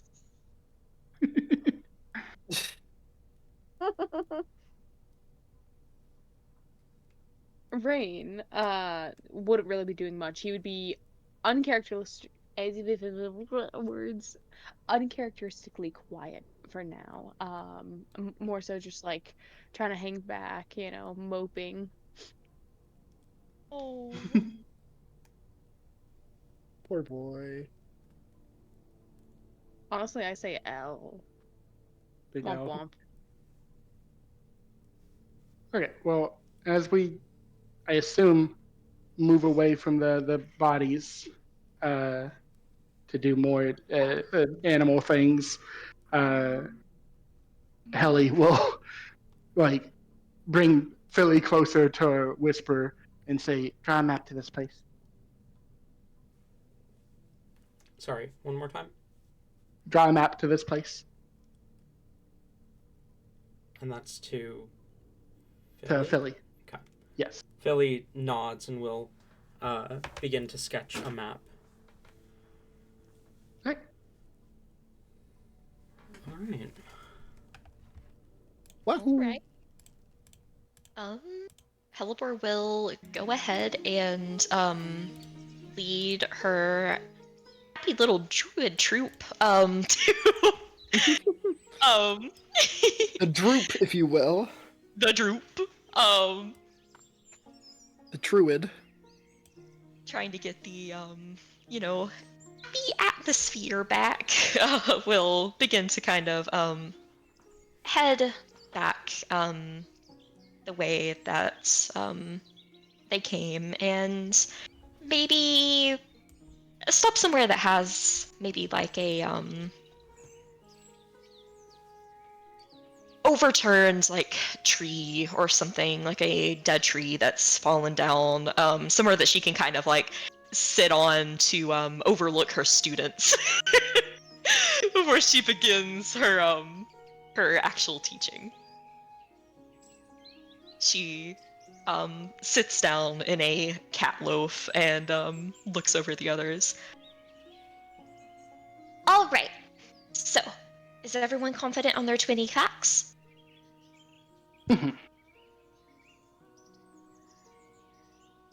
Okay, okay. Are we going to be tested?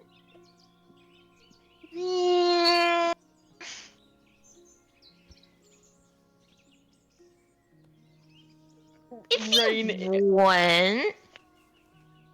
Rain is going to, while staring at Helly, say, "Oh, I would love to show off my knowledge." Okay then. Anyone who wants to recite 20 animal facts, raise your hand. Hallie raises her hand. Talzin, not wanting to start any drama, does not raise his hand. She'll point at Helly. Helly? Can I roll to see if I remember 20 animal facts? I feel like that's what that roll from before was about. Yeah. That's true. The 16. Yeah, I'd say That's good enough. I would say you hesitate a little bit, but you do spell 20 facts. My last like 4 facts are like birds lay eggs, birds have wings. Love that.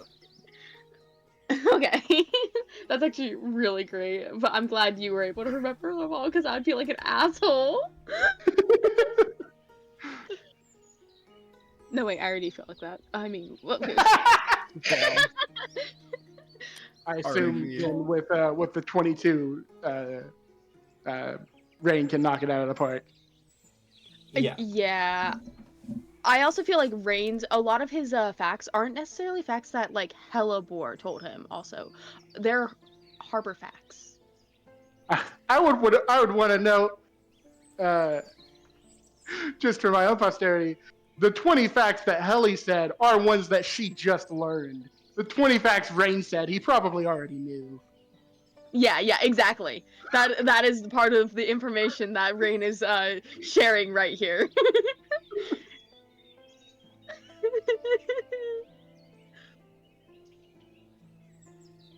Hellebore will give an excited clap. Amazing, amazing. Wonderful facts. Okay. So, She twiddles a little with her tentacles. I never taught anyone anything. So this is a little new, but I'm gonna try my best. So, first things first about being a druid. It can't be taught. It can only be guided. You can't really like teach technically in the same way that you would like, like wizards, like study and teach. You can't do that.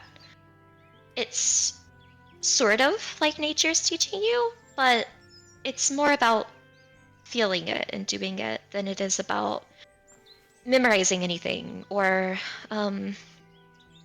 someone teaching you like this is exactly what you need to do this. It's going to be different for everyone. I wasn't taught, for example. Mother never taught me anything. I only watched her and I did it for myself, or I felt the whispers of the wild and I did it that way. So I'm sure it'll be that way for you guys too. Any questions so far? No. So if you're not teaching us, then what do we do? I will guide you. I'll try to. So first thing is first. mentality. Whenever you try to connect with nature, you are never to believe that you are controlling it, that you are taking it and making it do what you want it to do. When you try to use druidic magic, it should feel like asking for permission. Each time I use my magic, it's instinctual at this point, but it's like I'm asking if I can do it. I never just do it because that's like Shadow Druid territory. It's just thinking that you can do what you want to with nature. It's all about respect and understanding. You harness this power only because it is allowing you to. You are not above it, you are one with it. So, that's very important to keep in mind. With that being said,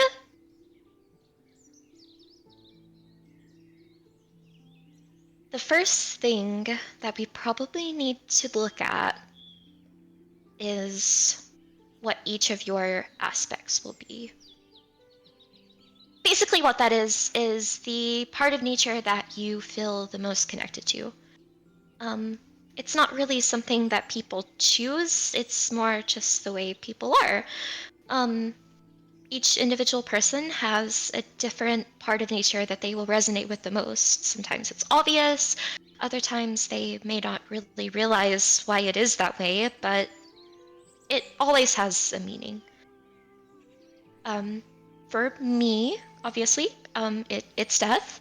So that's the part that I notice the most, and the part that I call out to when asking permission for magic, and it responds accordingly. Each of you will have to kind of figure out what that is. It was a little obvious for me, but sometimes it isn't, and it's something you'll have to find out. So, close your eyes and feel the world around you. All of the different aspects that make up nature. The breeze, the earth beneath your feet, the moisture in the air. It all comes together to create all of this, all of life.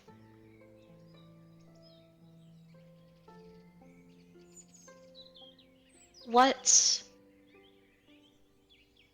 calls out to you the most? What do you see the most? What is the most visible while you were traversing these woods, while you were looking at the animals, while you were breathing in nature? What part stood out to you the most?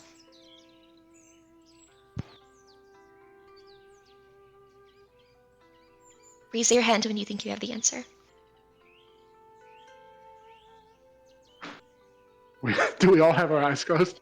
Nelson's been doing that since like Helber started talking. The moment Helber started going off about it, Towson had his head down, eyes closed, hands against the dirt. Like he was locked in.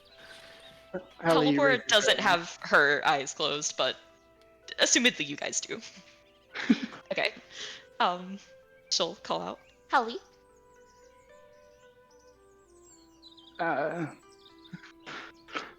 Ellie kind of blushes a little bit. Well, I mean, I've been watching you the whole time, so. You are my nature. You hear a squeal. A few birds probably like spook and like fly out of some branches before she has to like quiet herself down.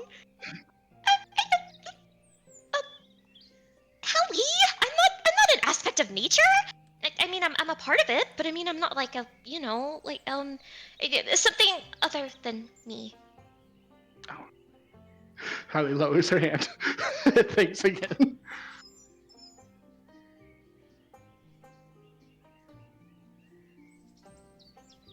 Do Towson and Rain do anything? I mean, Towson is his way of coming at this is he's trying to kind of like stick what he already knows what he can do, but just in a less like magic sense, in a more natural sense. He's seeing if he can like lock in and like listen to the the flowing of blood and the heartbeats of like the animals around him. That's his approach to this. But I don't think he'd say anything outright for until something happens. I feel like Rain is got his hands in the ground and everything, and he begins to eat just a little bit of dirt. Ren's just hungry. Helly raises her hand again. Helipor is like nodding furiously, like, yes, you're doing it to Rain as he.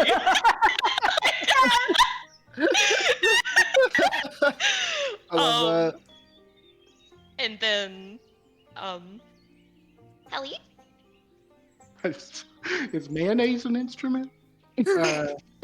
What? No, that's SpongeBob. Never mind. I don't want SpongeBob. Is mayonnaise an instrument? Helly will just say, so everything we can feel out here is nature, right? Is the sun nature? Of course. I mean, it provides sunlight. That's a very respectable part of that. Is that what you feel the most? Yeah. Okay. That is definitely something we can work with. That's okay, yeah, that's very relatable for not that I do, but you know, so yeah, that is definitely something we can work with. Okay. Rain, Towson, are you feeling it yet? No rush if you aren't. Sometimes it takes time. Elson is quiet. He's trying to lock it in.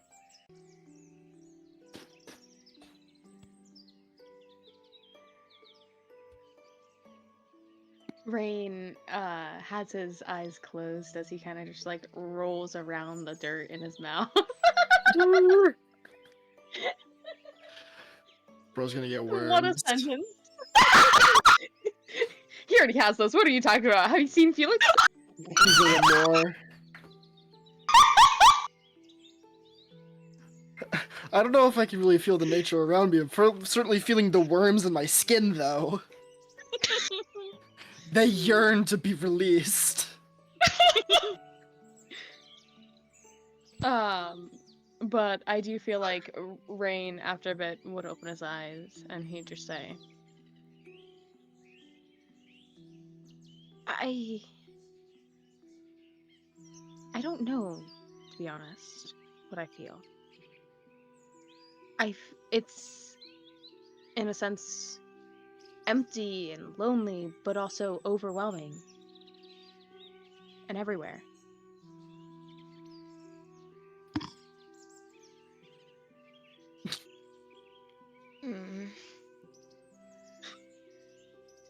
Empty, lonely, everywhere.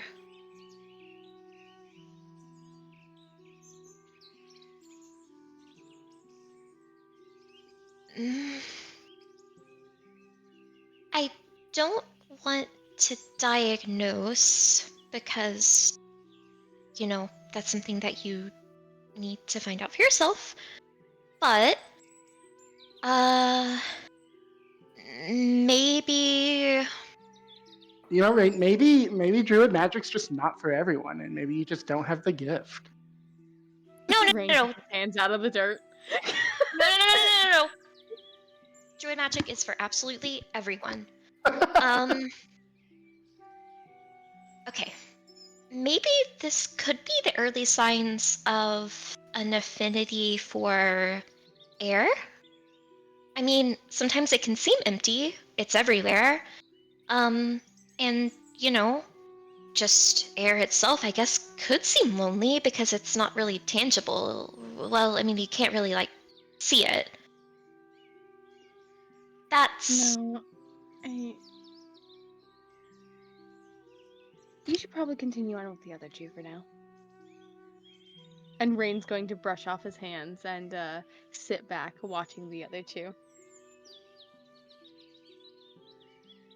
Helleborg gets noticeably, like... She looks very sad. But she'll give a firm nod. Okay, that's fine. Okay, Telson, I can see that you're focusing very intently. Keep doing that. That's good. All right. There's like a sprout that like sprouts from the top of his head now. Starts just slowly sinking into the soil. become tree. Yeah, exactly. Become tree. Um, Deku tree? Nah, Talzin tree. Treason. Trees. all right. Talry. She will lean forward a little bit and smile to Helly. Okay. Telson, I will let you keep focusing for now. Ellie, since you think that you have yours, decided.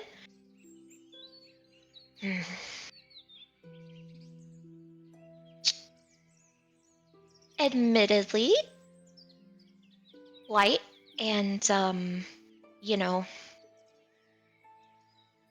that sort of aspect of nature is probably the one I identify with the least. But that's no problem. No problem at all. A good druid must be able to become one with all aspects. Even though it's difficult. So, sunlight. It can be beneficial, of course. The plants love it. They take it, they essentially eat it, and then they produce air for us to breathe. Without the sun, the plants would not survive, the plants would not produce what we need to survive, and there would not be life. It also destroys some things. Things can get, burnt, or, like you can have like the sun fall on your skin and then feel like, you're on fire and blister and have sunburns and hurt and feel unpleasant and or it can feel good. To some people, it can feel good and refreshing and like for you. So there's a duality for sure. Okay. I mean, I've never felt that other stuff from the sun, but I guess I've only felt the sun like a couple of days. Yeah, I mean, you probably wouldn't get the bad part of it, but okay. So let's try to actually incorporate that into something. She will hop off of her log and patter toward Helly and sit down in front of her. Okay, so let's start with something very basic. This might work well. Sunlight is often akin to, flames and fire and stuff like that. A lot of times that goes hand in hand. They're both warm and produce light. So let's try this. Helleborg kind of holds out her hand and she will cast Produce Flame as you feel a chill in the air as a black flame grows. Almost like you can see the of course, signature smell of her magic, the decay, and then the darkness kind of gathers together in her palm and almost seems to, like striking a match, just ignite itself. It is not warm, and it almost, instead of producing light, nearly seems to be sucking it away from around it. This is the most not fire you have ever seen. She she gives a not confident smile and looks to Helly. So yeah. Your fire's weird. You said it's black, right? Yeah. It's like hellfire, but it's cold. Why is your fire cold?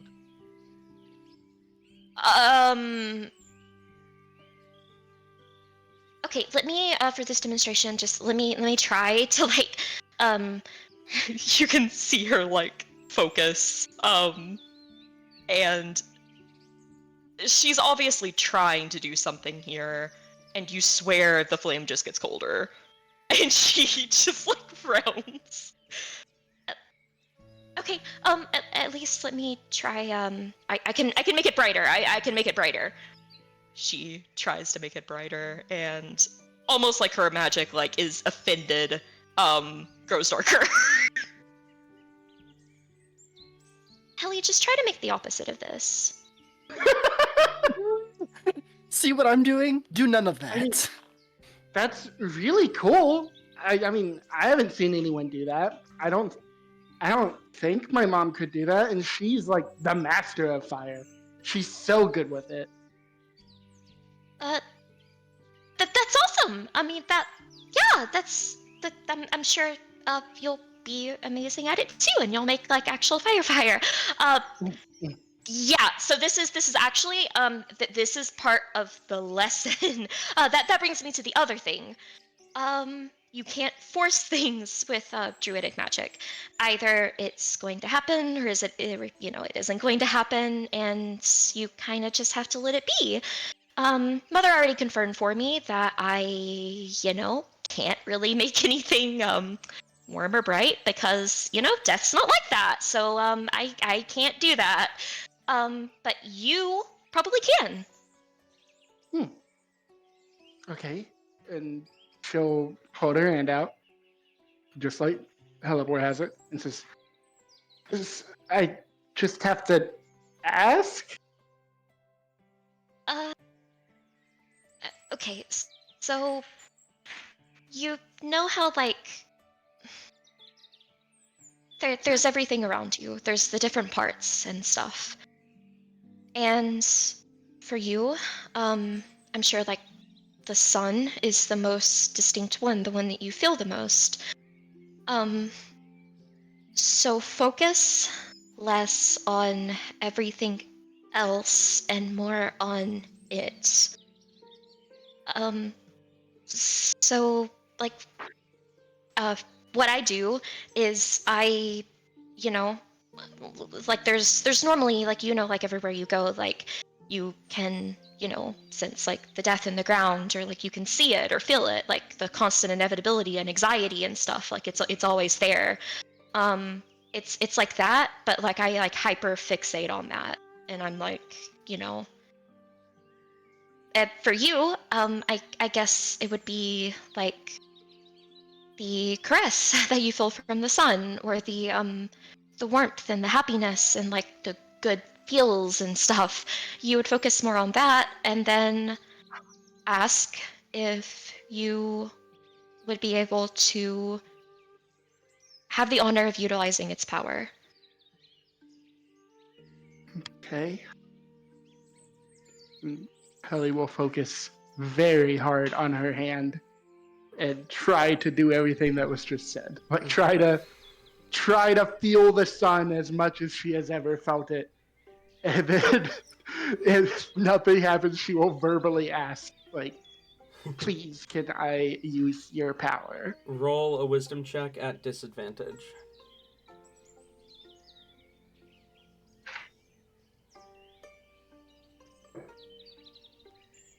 That's a natural 1. I rolled a 6 and a 1. My god. That's That's a that's total pretty of. funny. Wait, that's a check, right? So that Yeah. is a total of 1. Okay. Beautiful. You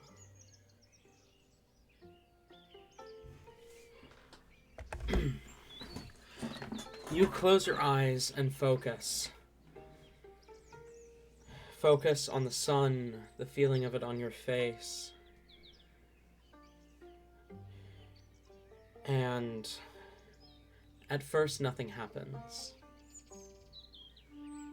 So you audibly ask the sun if you can borrow their power.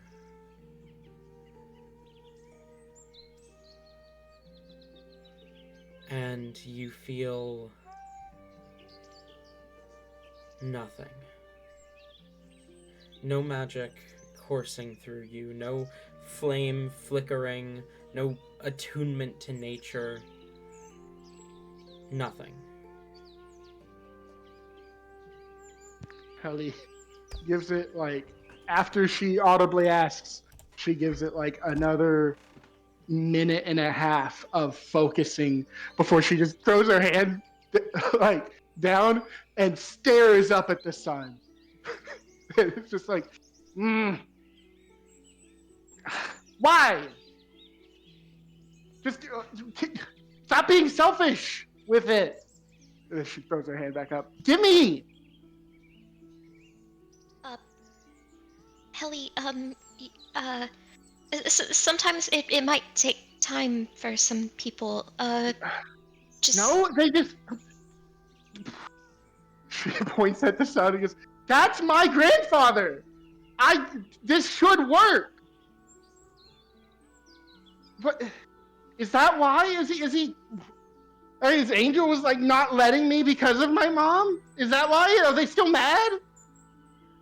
no. That shouldn't have anything to do with it. I don't think that. No. That shouldn't have anything to do with it. It's not that. It's less asking them directly and more asking what they do, what they produce. More like asking the sunlight versus, the god, if that makes sense.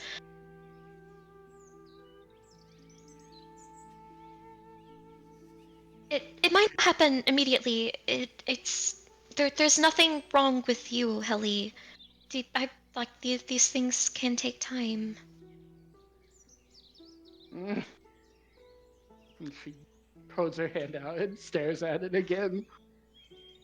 And I imagine this takes like the better part of the day. We have a week to blow through, so I imagine most of the day Helly is trying to do this and getting frustrated and stomping around before sitting back down and asking, and it just continuously not work.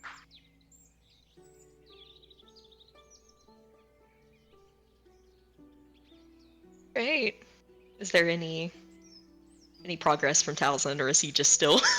He would be quiet and unmoving for a good like 30 minutes tops, probably, before kind of just like shaking his head and kind of like stretching a bit and opening his eyes and looking over his goes. And it's just like I might be taking a weird approach at this. It I don't know. It seems chaotic. I'm focusing on too much all at once.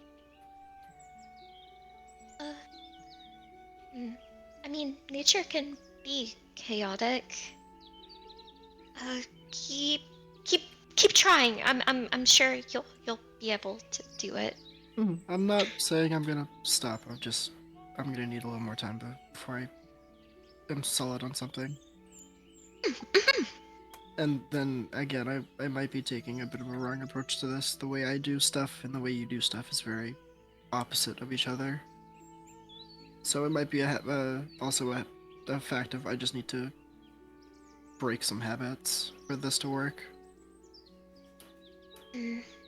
Maybe, yeah.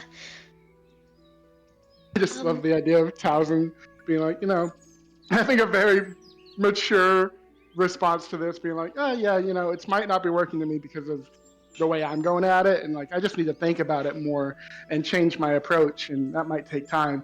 And then Helly in the background, like, give me the fucking power! It's nothing for you. Just do it. Tells him, I understand how these things can take time, and I might not get it immediately, so I just need to change my approach and how I think about these. Hellies. Helly, I'm gonna fucking kill you, son, if you don't give me this shit right now! Helly, can you do me a favor and roll me a persuasion check at disadvantage? Oh my god. I'm good at persuasion. Please, I need this to work. That is, oh my god, that is another natural one. That time I'm the first roll instead of the second. I'm gonna a- break your dice. That's a 10 if it's at disadvantage. A 10. You know what? I am gonna, like, because it makes sense that she's trying to help her through this, you add that 1d4 guidance. That's fair. Fuck yeah. Fuck yeah. Alright. Do I roll that or do you? You roll. Yeah. 2. So 12. 12. As you demand the sun to give you its power, you feel heat. Not from where you want the flame to be, but from your chest. This, like, almost burning heat radiating from your chest. I look down at my chest. Am I on fire? A little bit. Tiny little bit on fire. But the flames are this beautiful divine white that it is clearly not you doing it.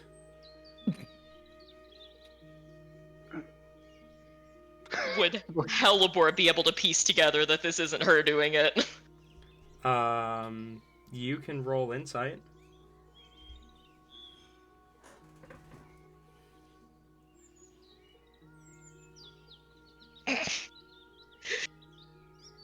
Oh man. That's a... Well, that's also a 12. I feel like you know well enough that nature does not like to be demanded. Yeah. Makes sense.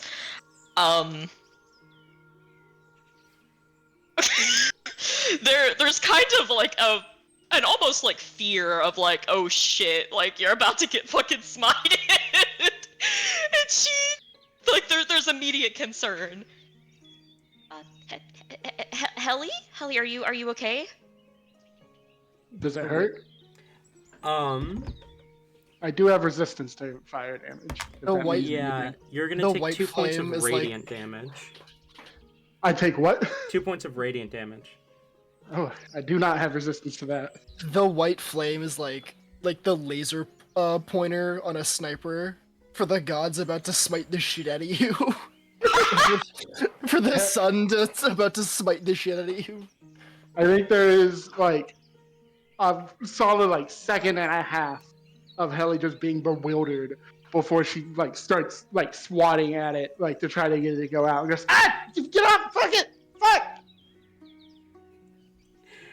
It does go out after a moment of you swatting at it. She looks up at the sun and flips it off. A bigger fire appears. Fine, I'll figure something else out. Fuck you.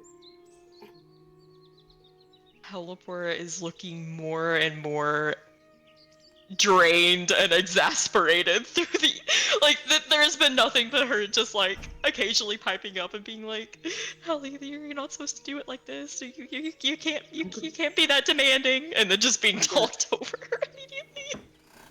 I'm gonna find a way to make an ice cube so big that it extinguishes the sun. Helly. Helly goes back to camp.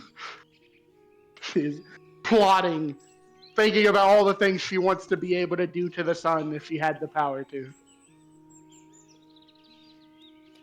Yeah, she had kind of the same reaction when I tried to teach her the blood magic I use.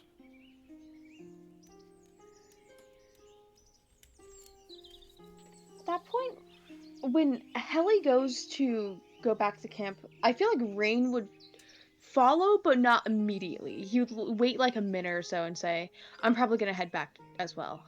And he's not necessarily tailing her, trying to, keep distance and space, but he's keeping an eye on her. You should probably go back. I'm gonna stay out here for a bit longer. Okay. I heard isolation can be a good way to do it. Just of course let us know if anything happens or anything like that. Okay? I won't be No. too long. Talzin's gonna get devoured by nature out here, and then Fernix gonna appear.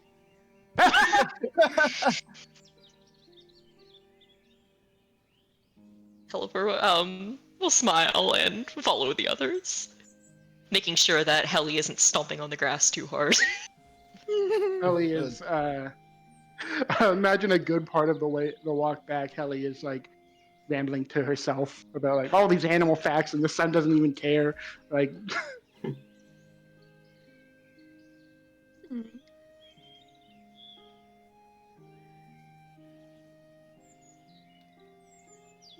but Helly will, when she gets to camp,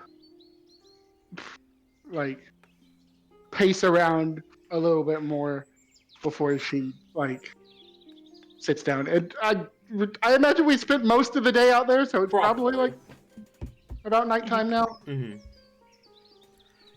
So, go on. As you all return to camp, is there anything else you would like to do before going to bed? When Rain gets back to camp, he would kind of just sit down and he would start prepping up some food, and he'll just ask Helly, hey, I'm cooking. Are you hungry? Helly hates it, but she's yes. I'll save you some. Helly doesn't say anything. Please, I just need the image of like, can Helliper have like sniffed out some like dead animal and she just appears like dragging behind like a deer carcass? Like rotted. Like no one but her would eat this. Yeah, that makes sense. Amazing. Alright, she's fed. Okay. I do imagine Helly would want a part of your deer carcass, if only to be a part of it. A part. Oh. She would gladly partake. Or, well, share. Partake in giving. The rotting wouldn't bother her. She's resistant to poison as well. Fair enough. And obviously, that translates to can't get diseased. Obviously. Don't look it up. I mean, that's not at all what that means, but... But no, you don't understand, Talent. I want it to mean that, though. Disease is a completely separate thing in 5e. But also, Anyway. you're a devil, so... Mm-hmm. Rain is not gonna eat that, because, gross. Ew. Why would he? I'm sorry. He's gonna get some more dirt to eat. No, Rain doesn't eat meat. Ugh. He'd much rather eat Dirt. Shut up! Here you go, Helly. Have some dirt stew.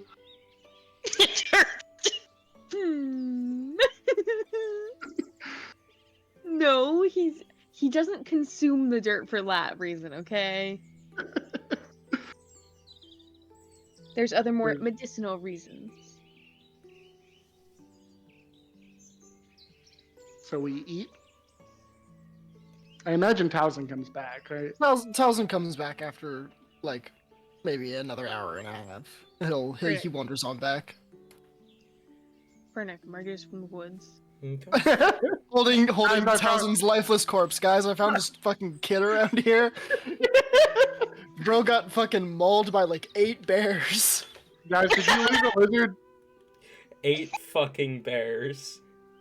8,000 pigeons. Eat this man. Townsend tripped, is bleeding out. Fernick approaches, and Townsend's like, "Tell them it was like 8 bears." Make it sound really cool and impressive. So I thought I was trying really hard. Night. And not to try and get away from the party. Night falls and sleep takes you all, and we're gonna go ahead and call break there, unless. I had something, but it can happen after break. No, we can do that now. Okay. Well, it is notable. Does Hellebore sleep in the tent with Helly? Oh,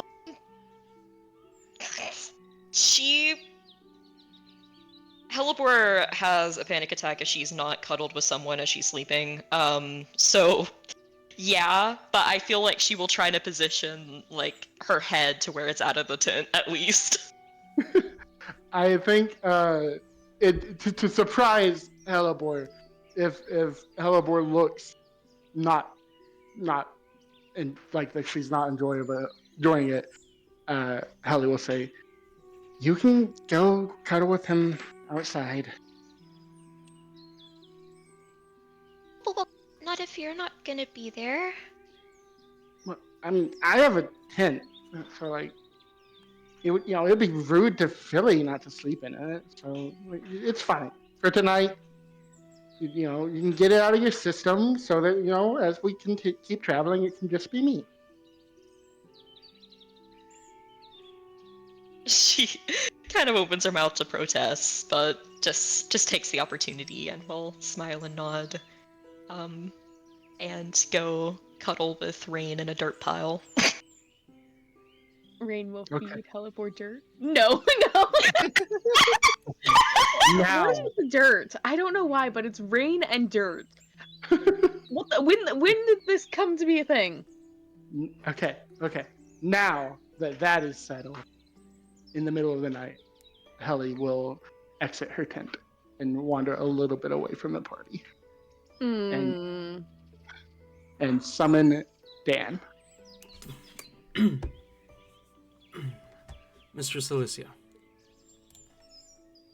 Dan, and then take out the notebook that Philly was writing, and take out the map page. This is if you go this far, there'll be a pile of bodies and a trapdoor. If you go in there, I want you to explore that and tell me anything you find. Understood. He takes the map, and gives you a salute, and wanders off in the direction of the ruins.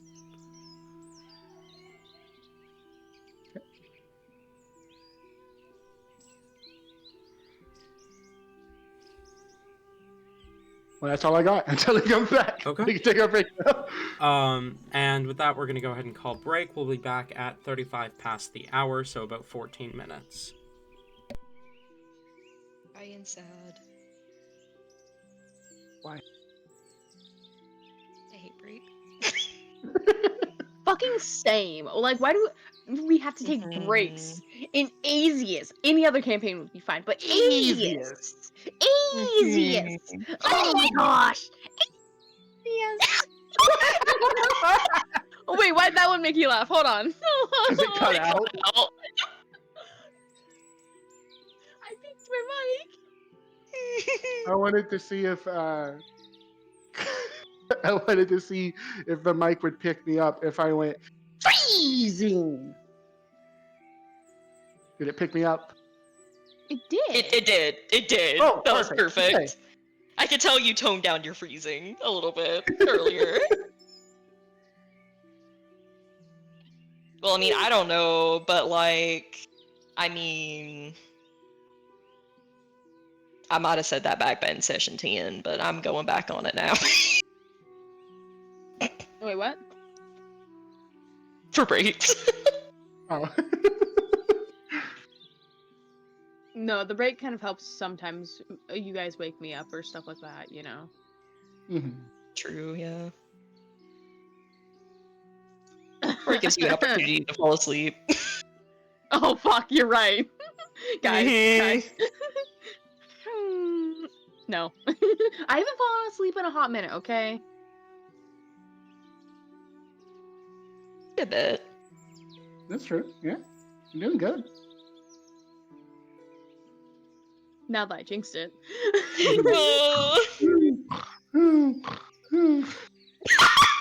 No, so like I also have come to the realization I do need to start getting more sleep somehow in my schedule somehow, Somewhere. because like feasibly speaking, you're not supposed to survive on 2 to 5 hours of sleep. What? Yeah. Are you not? No. Tell me how much That's sleep what I. you get at night. Okay. My sleep schedule is kind of fucked because my CPAP is kind of fucked. And if I sleep any longer than like 4 or 5 hours at a time with my CPAP, I will wake up with a major headache. So I don't usually get. Yeah, I've talked to the doctor. They put it in. We are literally just waiting on the health insurance to okay it. We have been waiting for like 2 weeks. So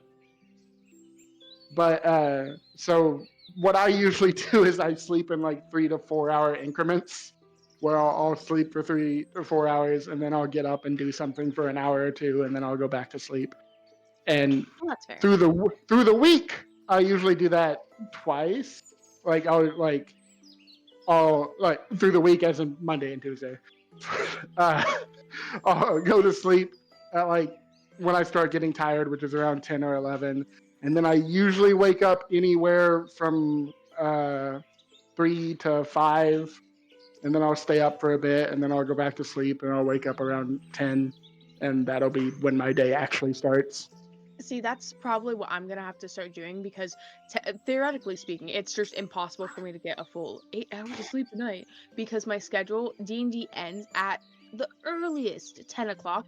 Technically speaking, by the time I have to get up, if I sleep until the absolute latest time of like, okay, I need to be out in the car driving away now, I will get 8 hours of sleep. If I go to bed, I think it's at like 8:30, 9:30.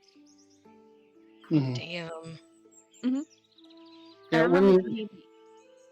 when I was in when I was staying in session for Planar Cosmos, and we were having next gen, we would finish around 11:30, sometimes 12, and then I would have to wake up at 4 to get ready for a 12-hour shift every single one of those days.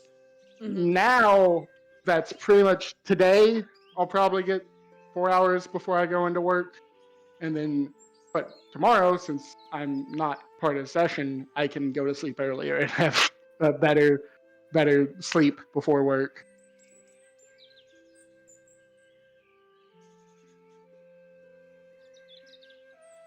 I can't even imagine sleeping that little or doing like the sleep for 4 hours, wake up thing. Like, I go to sleep and if I am not woken up, will sleep a minimum of 10 hours straight. See, I have to constantly keep myself in sort of a state of suspended panic when I'm asleep. Otherwise, I will get too comfortable and I just stay asleep past my alarms and everything. So I have a wall of alarms on 3 different devices that I have go off periodically every 15 minutes.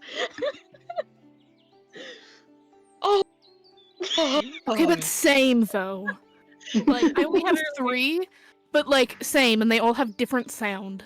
Yes, different sounds, and I have 3 different devices. I have my laptop, my phone, and my tablet that I have positioned in different areas of my room, so I have to stand up to go turn them off, because no thank you. I need to make sure I'm at least somewhat coherent to drive. So, like, I have found like of course there'll be days where I want to sleep in, and I'll sleep like my alarm will wake me up, and then I'll be like, oh, wait for my second alarm or my third alarm to get up. But I have found, in general, the days that I feel better at work or whatever I'm doing are days where I got up earlier than usual, like where I had more time in the morning to wake up rather than less time. Mm-hmm. for me though, part of my problem is the fact that I have a standing job and we're not allowed to sit down. If anything, we aren't even really supposed to be walking around. We're supposed to be run, run, run. So it's rough on the body, and so I will take any moment to lay down and just cry. I actually, I don't want to buy a whole new couch, but we have 2 couches, and I have been considering moving one into where my computer room is so that I can lay down during session. That's fair. You will fall asleep. That just means you're gonna go over and beat him with a hammer. The thing is, my chair is messed up, so it makes my butt hurt to sit on it for too long. And I usually have just worked. And so, like, I've been pacing around my room this entire session, and I continue to pace despite my feet absolutely hurting, just because that is what I am used to doing. If I had somewhere to lay in here, it would be a lot better.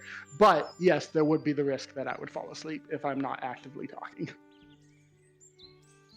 Ayla, you could sleep through an earthquake? I was hoping. Thank you. I was so hoping someone would. I look up and see how it's spelled. I'm like, fuck it, I'm sending it anyways. You could sleep through the earthquake? Wow, that's impressive. But not a earthquake. Not a earthquake. The earthquake. It's a legendary moment. I can only assume that I have slept through an earthquake because I have been told earthquakes have happened around here, and I have never felt one. Same. There were 2 that happened like within like 2-3 days of each other. And one of them happened in the day, which is the one that Talon's talking about here, I believe. And the other one happened at night. And I didn't feel the one during the day. I kind of remember like hearing it, but I didn't really feel it. The second one, I was lying in bed, awake for whatever reason, and then I felt it. And I just kind of froze. Like, all earthquake preparation was out the window. I just froze because I was in bed. And I didn't know what to do. I can't wait for the historical big one that we're supposed to get at literally any time. 2012, I think. We tried tracking it. It never happened, so now it's just suspected it can happen literally whenever. Mm-hmm. At any point, at any time, we could all just like lose everything immediately over here. Damn. Pretty spooky. Yeah, that's life though. Yep. Yes, the infamous big one. Mm-hmm. You know, it was there was like some like historian who tracked earthquakes over like on the island and in like the area of like BC in general. And they like found some pattern of a massive earthquake that happened like every some odd years or however. I think it was like between 150 years. So they were like trying to track it so we could prepare for it, and it just never hasn't showed up. So now we're just in a constant state of there could be at any moment ever everything we know that exists could just like fucking topple, and there's nothing we can do about it. Damn. I feel like that's that case though with pretty much any weather area. That's very true. Like, a lot of people don't really think about it because it's not constant, but you cannot name a single place where there isn't some sort of natural phenomenon threat constantly looming over them. Yeah, no, I don't think about earthquakes very much. I don't feel like there's really anything in our area that like we don't really have much extreme weather. Yeah. I'm on my way. I am the pretty storm. mild. I mean, yeah, like, we live in a valley, so my understanding is a tornado would be devastating here, but I've never seen one, so. I mean, there have been tornadoes. Did I tell you we guys about definitely tornadoes don't. last night? Mm-mm. What? We had tornadoes last night. Oh my god, it was so funny. I did not mean to interrupt. I'm so sorry. Please continue your story first, Tori, and then I'll say mine, okay? You're completely fine. I was just saying, we've had like a few tornadoes around here. There's actually a few that have like happened in town, Tabby, like before we met. That have like you know where like the pilot is, that sussy ass gas station. It got like complete. You know the one I'm talking about, the one that's closest to our Yeah. house. Yes.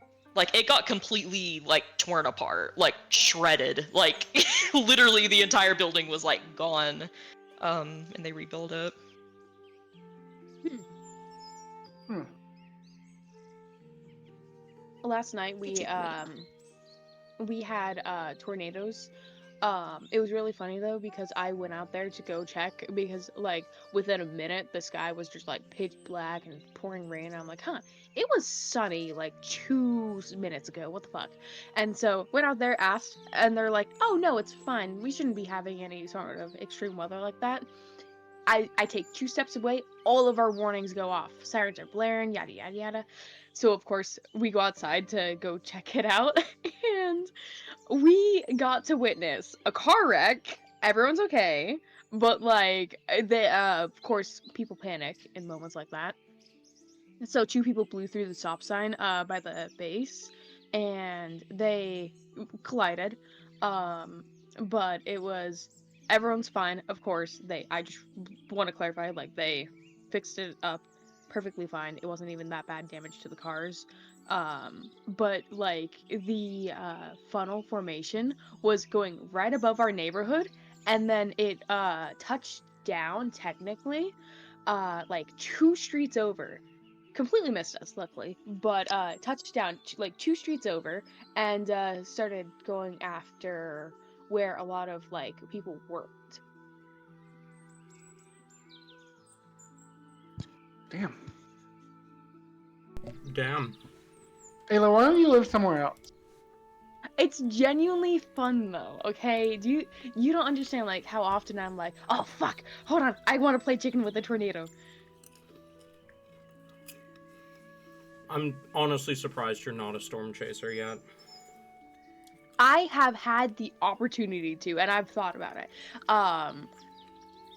The thing with storm chasers is they are actually genuinely very safe.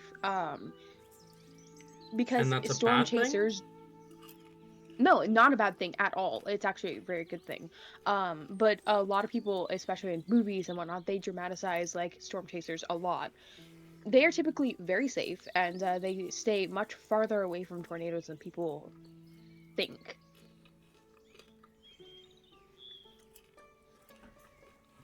Anyway, shall we get back into it? Yes, please. Azius. Okay. Azius. Just as with the night before, you are not plagued by villainous dreams, and the song Hellebore is quieter this night. Helly, just as dawn is cresting over the horizon, you are awoken by Dan. Ellie. Dan probably has to try a couple times.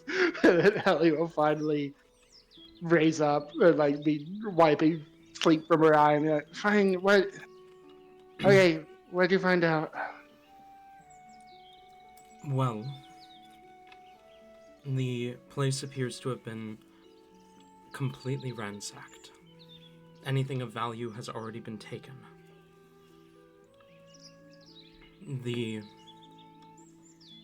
The underside of the ruins appears to have been a stronghold that a nobleman was using. A nobleman who lost his sanity. The notes include talk of crests that should not exist. In particular, a crest that he claimed to have had, that he called the Crest of Anastasia. And there appears to be a ritual site. Some failed attempt to summon, I suspect, the demonic king of rats, Remius. Rats? Cooks a banger meal though. Yes, there is a demonic king known as Remius, who is known as the king of rodents. and it didn't work.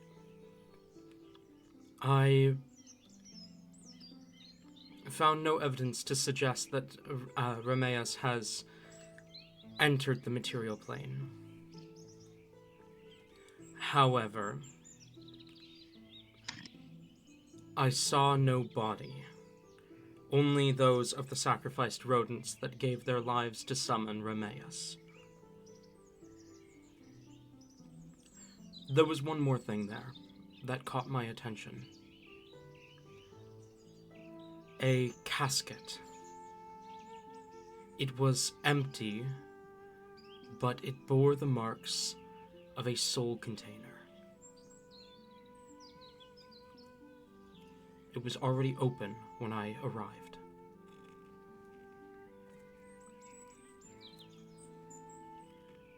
It was just a plain casket. It didn't have any marks that would say whose soul was inside.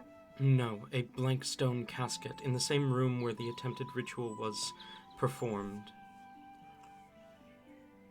Only the runes that mark a soul container. Those were the only markings upon the casket, and they were on the inside.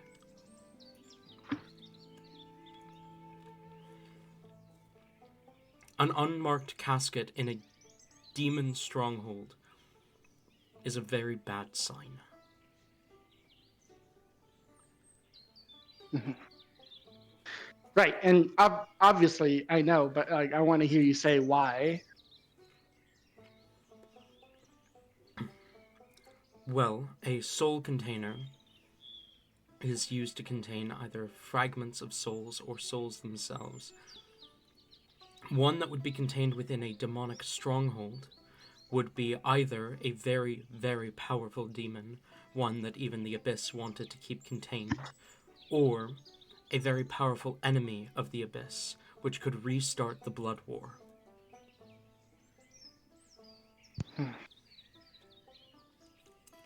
And with the state the Hells are in right now, we cannot afford another Blood War. Right. Okay. Dan, do you report to Mom or Mother? I report to Mistress Teori. All right. Tell her what you saw. Tell only her. Understood. Right. Good. She'll wave and dismiss him. He vanishes. Fuck. Okay. Good. She'll get up. Very groggy from because he had to stay up in order to summon him late last night, and then so she probably only got 3 hours of sleep.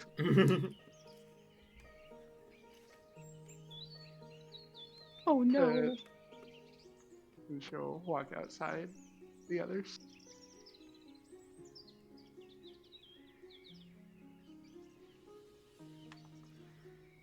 The rest of you, as morning comes and you all awaken, what do you do? I do think Helly is noticeably disheveled. It is exponential how much the wilderness has gotten to her. She simply cannot handle it. Hold on. Oh my god, Talon, I swear, I've done that twice now. Please let me know what the fuck it is. What? I just read our private messages. I've done it twice now in this campaign. Oh. You have asked about doing it off-screen multiple times. No, I've done it twice. You have? Yes. I just let the first one slide, but God, please. Like, I don't care if we say it again, but like, he's doing it. Because he did it in the tiny hut.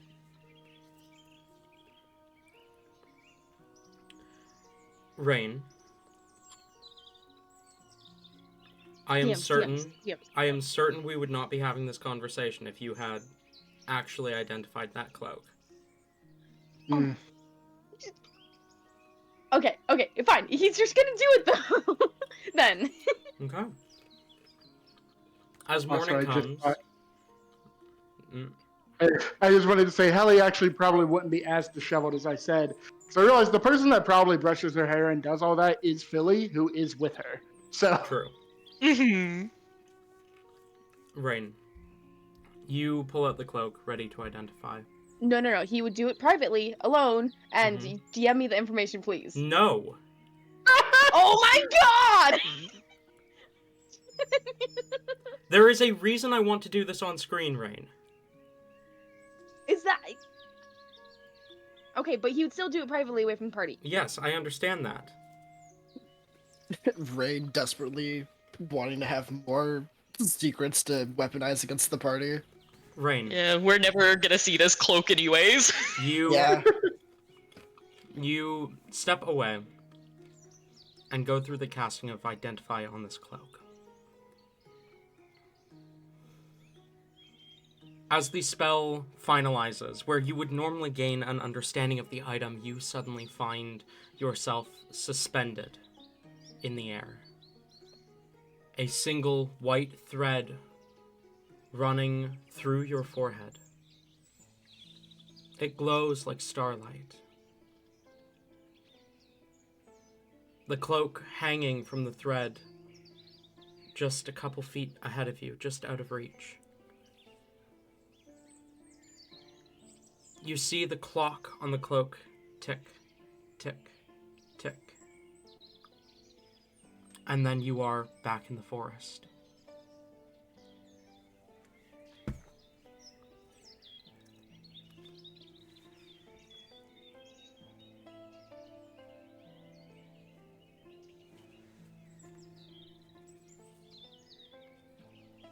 Okay. Incredible.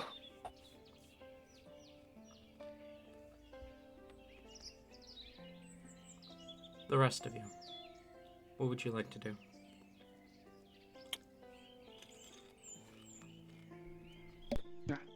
we established that Helly doesn't look quite as much of a mess, but she does still look very tired as she exits the tent. Thousand is probably doing the whole like earth meditation thing again, getting his bearings, wanting to like give it a proper shot. Just sitting there quietly. Fair enough. Helly, Helivore looks quite concerned at Helly. She'll definitely check up on her. Are you okay? Did you not sleep well? No. I missed you. Oh God! These bitches gay. Helivore Good for them. fucking tears up. She looks so fucking guilty. I'm sorry. I wouldn't have left if I didn't know that you couldn't sleep without me. I'm sorry. It's not that. I had other things to think about and do. It's fine. It's not your fault.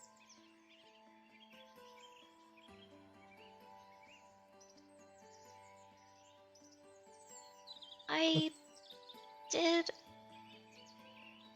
some thinking as well, and there is another approach that we could try to take with you learning how to be a druid. If you want to try, at least give it one more shot. Do I have to ask anything? Ellie, honestly, just how do you turn into an animal? Because, I mean, I'm supposed to be able to do that, and Philly and Mom have tried teaching me, and it doesn't work. So just, I mean, fine. Yeah, if you another try. Okay, what do you have? Okay. Let's go not super far, but let's go a little bit away. Um just in case for this. Okay. She'll nervously lead Helly maybe like a super far, like a 5-10 minute walk, somewhere around there. Kind of away from the others, somewhere quieter.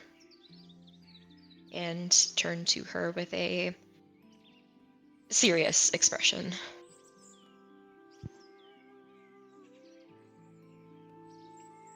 There is another way that might work for you that is a little more dangerous.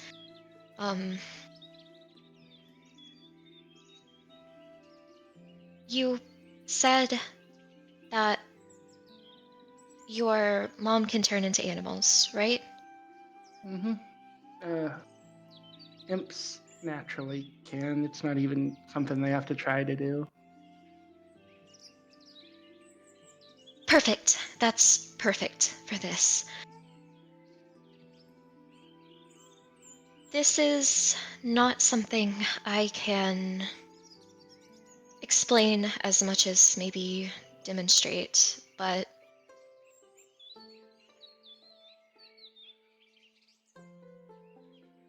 a lot of us hold ourselves back without even realizing it.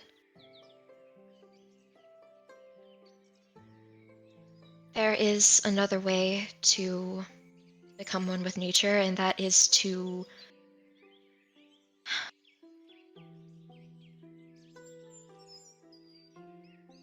it's hard to put into words.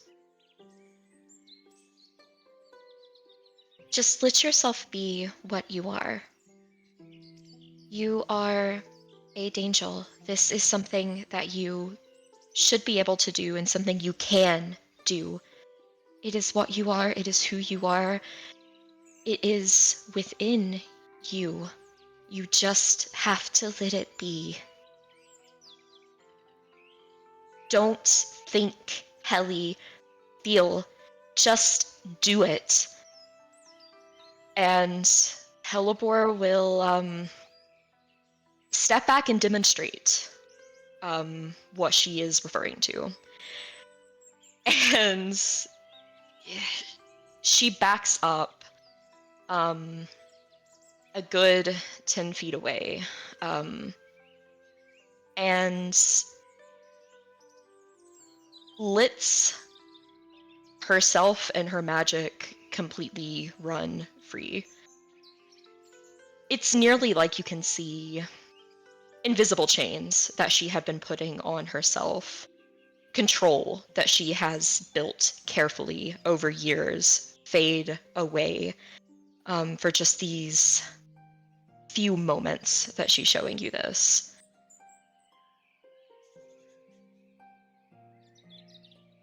It is immediate. You watch her throw her hands into the air, close her eyes, and take a deep breath, and blink, and the world looks completely different. You can no longer see the sun. Everything is black. The smell is overpowering, sickening, and you feel overwhelmed, anxious, nervous. The sense of inevitability is overpowering. The forest is silent. You do not hear anything.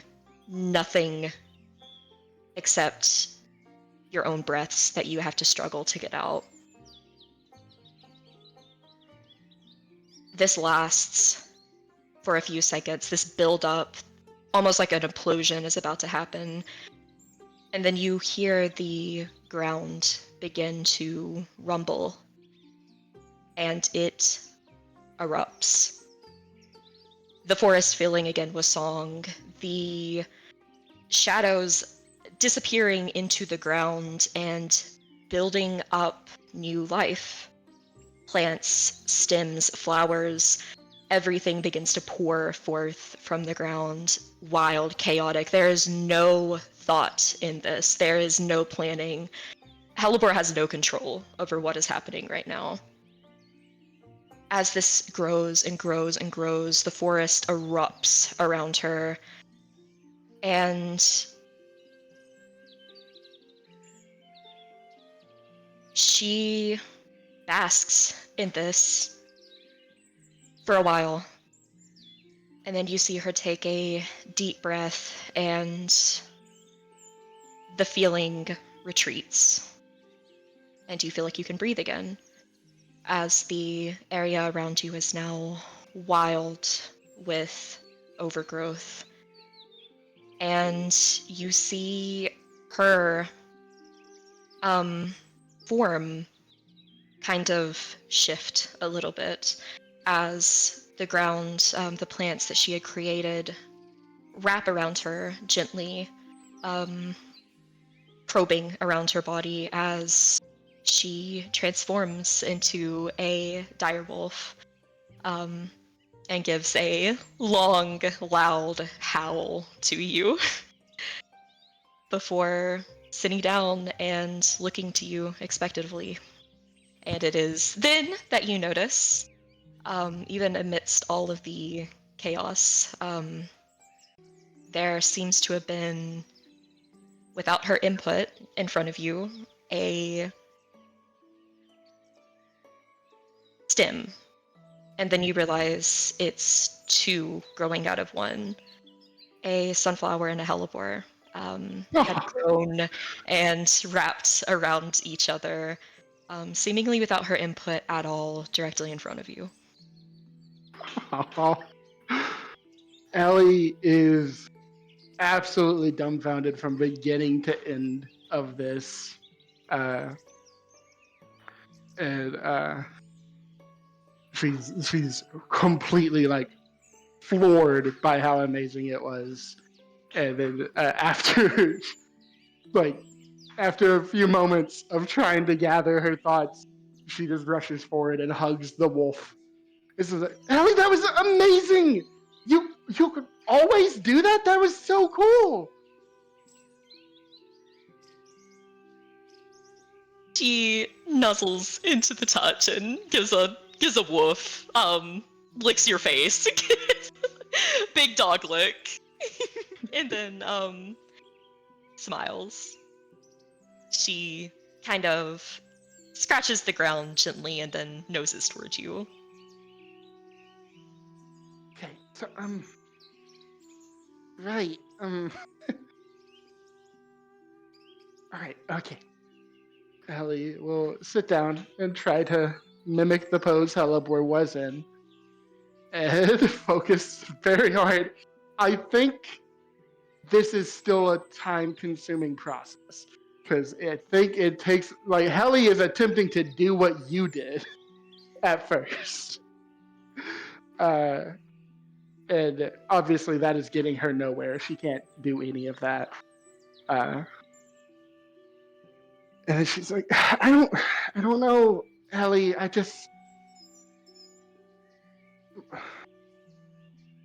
don't know if I can do any of this. I don't know if I can do anything, really. I mean, you should like look to the wolf and just say, magic aside, Mom and Philly, all the imps I know have no trouble. They can just change. And it's not even like they don't cast anything, they just do it. And I've never had that. I've never even been able to do that, much less all of this. And she gestures to all the things that Hellebore has occurred. I don't know. Hellewolf shakes her head, and kind of as like you're in mid-sentence, like toward the end of that, she puts her snoot kind of under your jaw, lifts it up to like close your mouth, and then just like noses at your heart, and gives a very determined look toward you.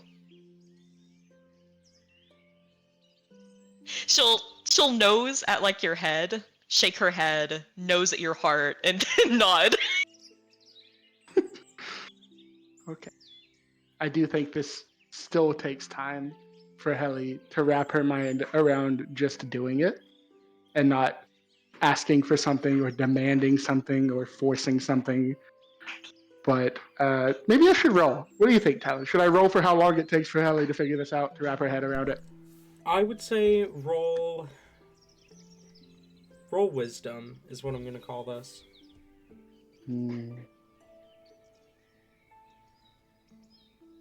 I could almost argue charisma, but sure. We'll go with wisdom. This feels more wisdom.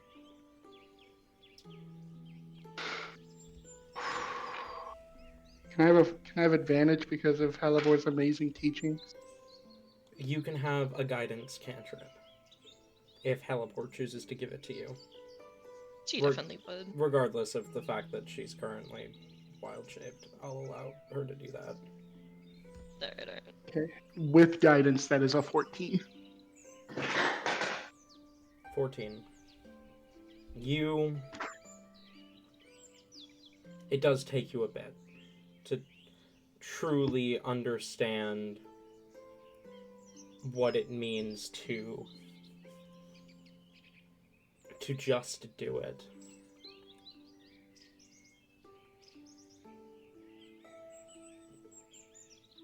So at the end of that undetermined amount of time, Ellie is. I think there is a moment where it like clicks, and she doesn't realize it clicks until it's already started to happen. Until she's already getting smaller and furred, and at the end of that moment, there is a rat before the direwolf.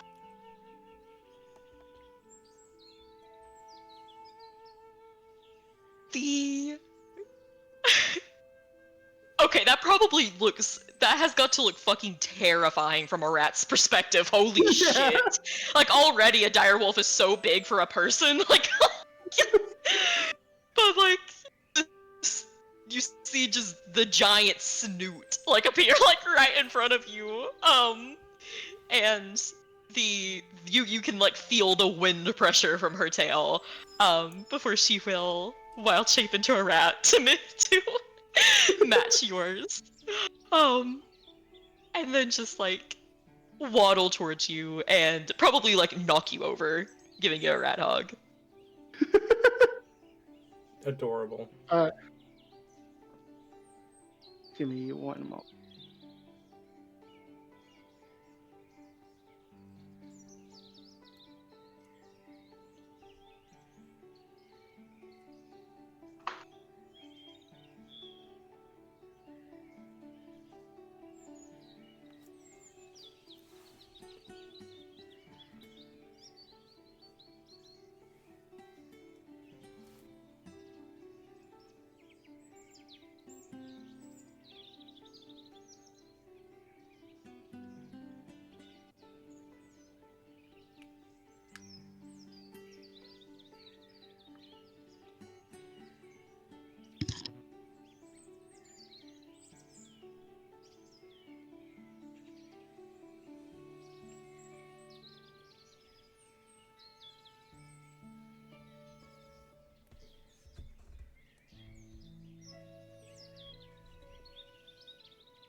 Okay.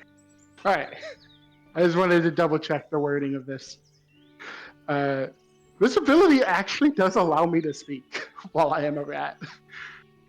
It is very strange that it lets me do that. So Ellie, as a rat, very squeaky. I don't think I can do a good squeaky Helly voice. So just imagine. It's like, I did it! I did it! I'm a rat! I did it! Philly! Mr. Cilicia, I'm a rat! I did it! You're a rat. Helibor looks like she probably falls back and does like a surprised squeak. But then, assuming that Philly probably can too, she will try to kind of like nose, like almost like a pointer dog, like in his direction, trying to convey, make him be a rat. Philly, be a rat! Oh, yes, Mr. Cilicia. He shifts into a rat. We did it! Ellie is running around. I don't think she's used to a rat body, so she is at first trying to do it on 2 legs and then eventually has to do it on 4. Oh! Helibor will guide her along in her little rat form. They rat around. It's adorable. It's a thing. Your mother will be so happy to hear of this. Yes. Go tell her. Tell her I finally did it. I can change. Yes, Mr. Helicia. And he vanishes. Like, she looks up at the sun and says, I didn't need the sun to do it. Gets smited immediately. There is a loud crack and suddenly dropping from the sky. No, I'm kidding. I do think Helly would, before telling Philly to go, I think what she would say is tell her that Helliboy helped me. Okay. Come on, let's go show the others. And then she'll scamper back to the party, the camp. We rat scamper back. Ramper, if you will.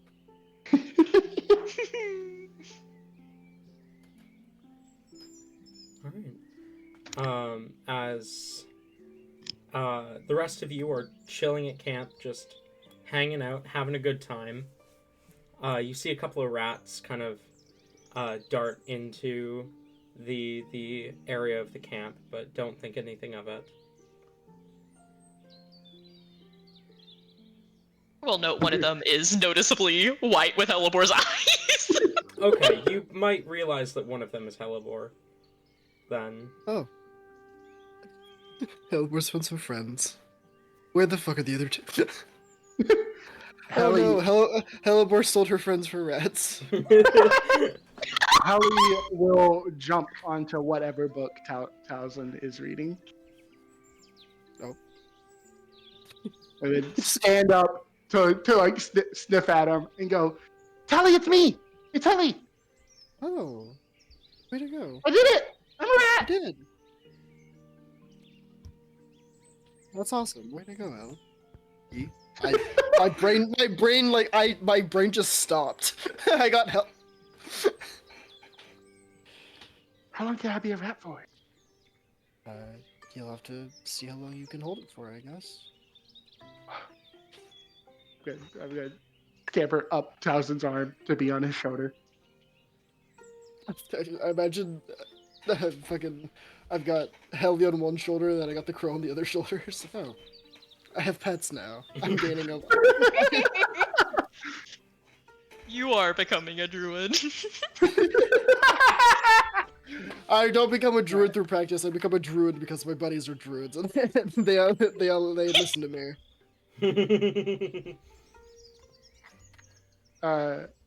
Helly will scamper eventually down off of Towson and just basically go around the nooks and crannies of the camp for the next hour before her magic quote unquote wears off. Fair enough.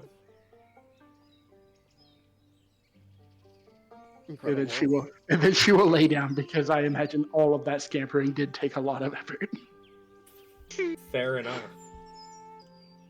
Helibor will drop her wild shape and join her, giving many congratulations. She is so fucking happy. Hell yeah. All right, that is all I had planned for this downtime. just so chill though. That's it. Fair enough. That's all I had. So, over the course of the next 6 days, is there anything... I do. There's something noteworthy that night, I think. Before the day is over, Helly asks Philly to take down the tent. Okay. Because Helliboy doesn't like it. Oh. Philly, yeah. Philly gives you a slightly concerned look, but will take down the tent. Or she'll give the command, and then when Philly gives her the look, and he goes off, she thinks about it and goes, "Wait, hold on. Tallymark, would you like to sleep in the big tent?" I mean, if it's available, I guess. Yeah, you can have it for the night, for the week. Oh, sure. Thank you. All right, never mind, Philly. Yes, ma'am. I'll try not to get too much blood on it.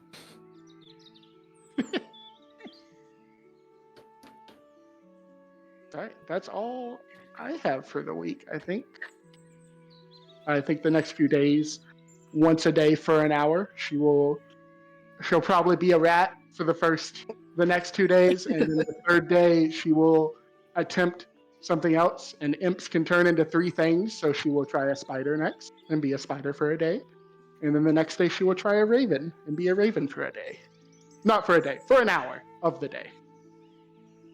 Oh my god, her and Hilze can like fly around. Her, Hilze, and Elivor can fly around and be silly.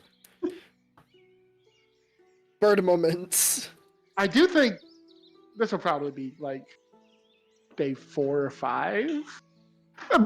The day that she tries to be a raven, Helly would finally go up to Towson and be like, "So, who is this?"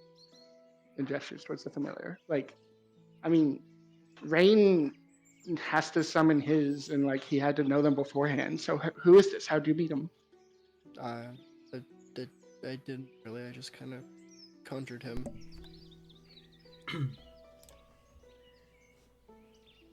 Familiars are just, as far as my understanding, they're a part of the Fae, right? And he's gonna like, look over and he'll say like, I have this right, yes? Yes, you do. Familiars are a species of fae. Yeah, he'll nod, just look back to Italians. Yeah, they're just a species of Fae. And then when I went through with the spell, just happened upon this one.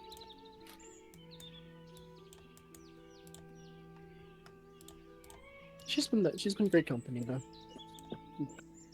Helly, now much more upbeat in the last few days than was before, will finally greet the raven and say, "Nice to meet you. I'm Helly." And we'll do a small bow towards the raven. She is fascinating. What was that, sorry? She is fascinating. He says you're fascinating. Or she says you were fascinating. Aw. I like your wings. Yes, I quite like the wings as well.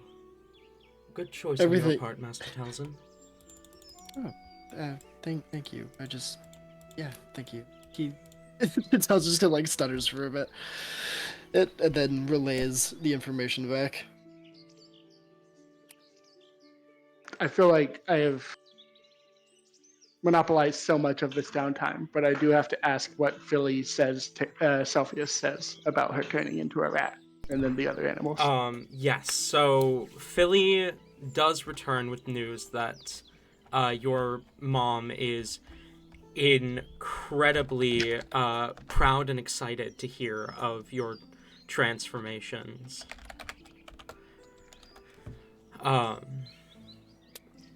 Tori, I need you to glance at the Hellivore channel real quick. Uh-oh. It begins. Yes, your mother is incredibly proud of you.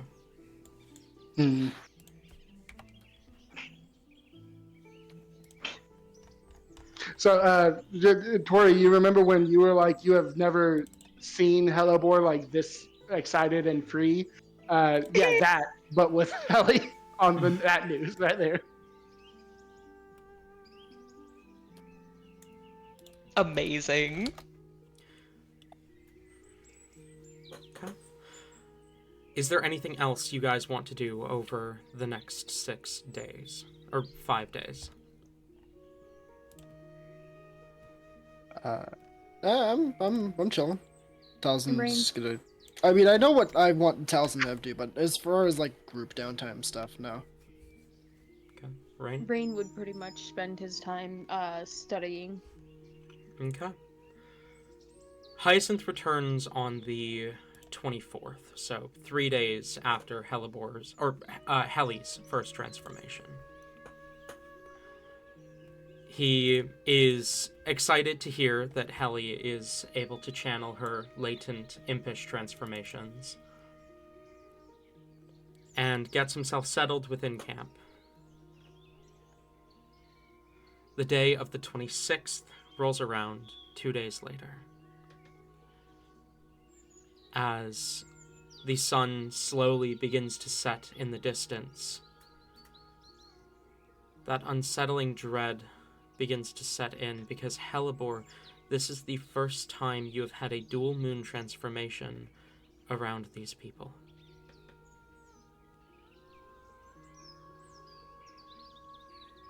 And you have no idea what's going to happen. How do you prepare? Say we could go back to like where those ruins are and then double dome you in place. Double Dome. Doug Dumbledome, owner of the Dimsdale Double Dome. Hellebore is trying to do everything that she can basically for this. She is going to go through the motions, probably having to ask the others to help just to make sure it's very secure, of chaining herself, and Helly, notably, that's the first time you really get to see it. Probably not a very easy thing to see. You can tell the chains hurt a lot. Like, they actively burn her skin as she applies them. And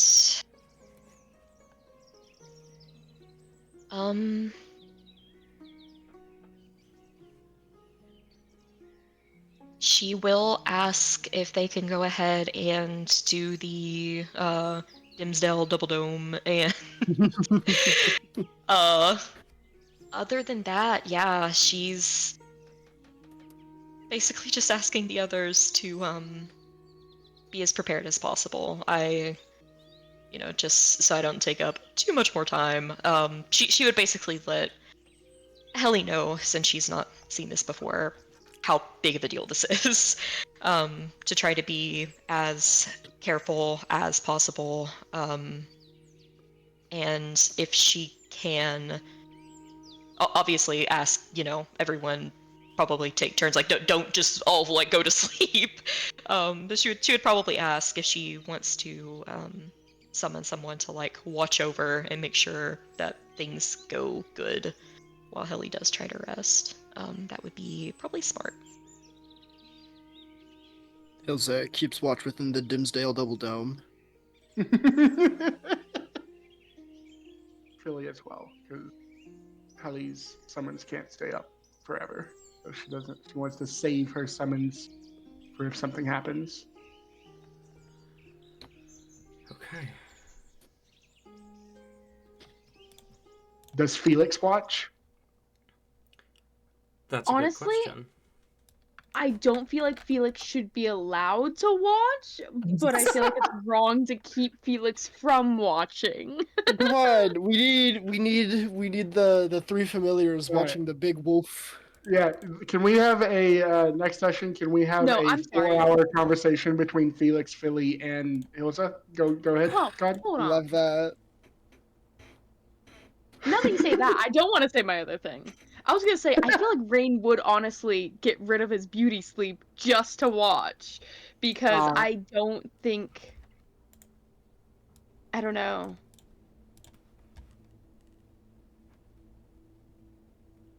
Rain's seen what Hellebore can do firsthand, experienced it firsthand even. I think it would be cute to have a session though of just the familiars and we all have to act out. Oh my god. That would be so good. Next session's just the familiars. Oh god. So, you, Talzin, Rain, I assume you guys do the domes as per Hellebore's request. Mm-hmm. Boom, boom.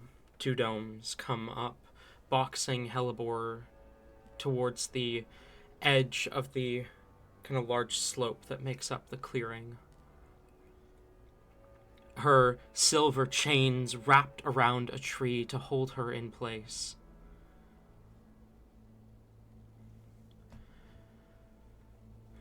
And the sun slowly setting in the distance, setting a wave of unease over all of you. As Hellebore, you begin to feel your mind slipping away from you. The hunger begins to fill you again. The madness, the desire to bring pain that comes with Chaox's moon. And the calculated coldness of Luna's moon.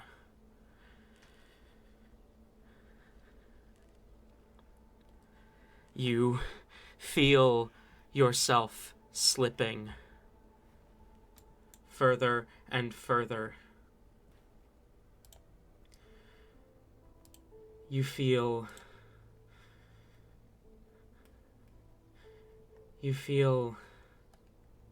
hungry.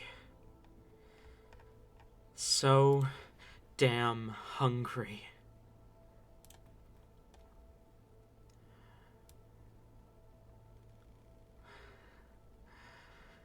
So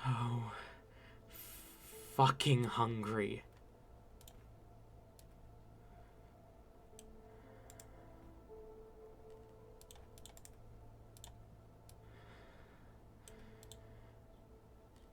And the moons offer you the reprieve, the strength it will take to feast. As your fur becomes slick, your tails elongate, your claws grow sharper, your fangs grow larger, your form shifting. You fall to your hands and knees. And you feel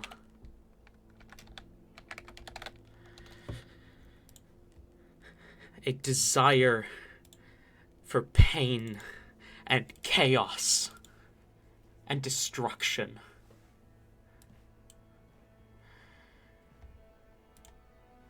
As you all watch Hellebore transform into this displacer beast that you have seen, some of you have seen a few times before. As she shifts and changes.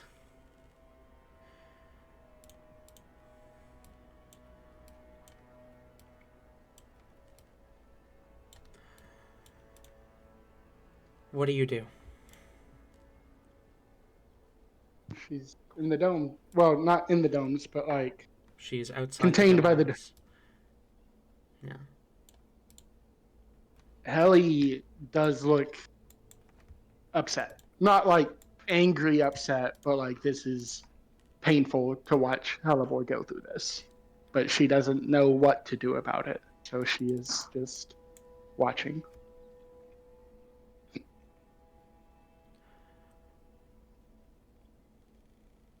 Hellebore. What do? You are angry and hungry, and you can smell them. There is a feast just beyond these barriers in front of you.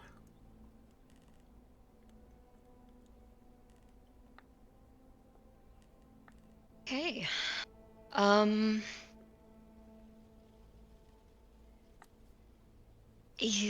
Give me just a moment.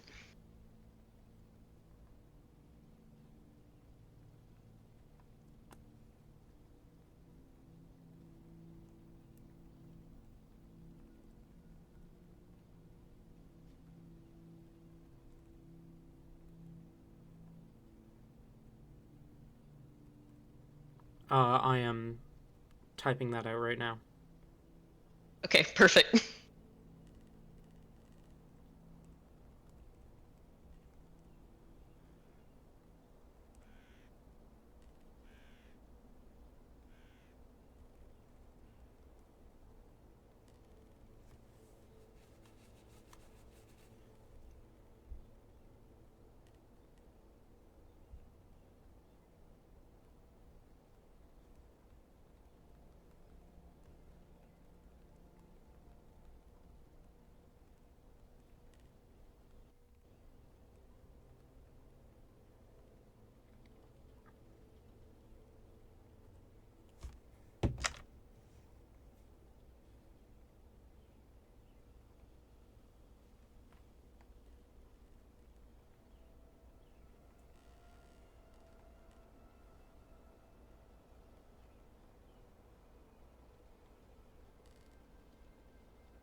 Nice, nice, nice.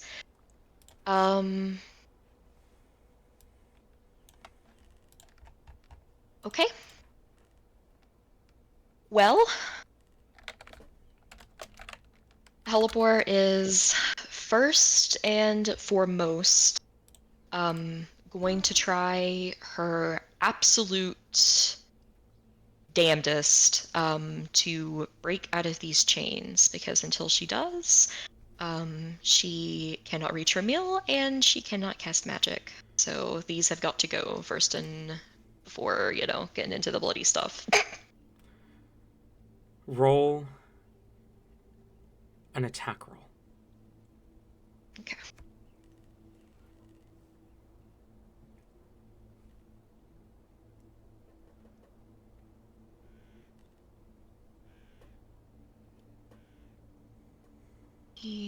Make sure I have this pulled up here.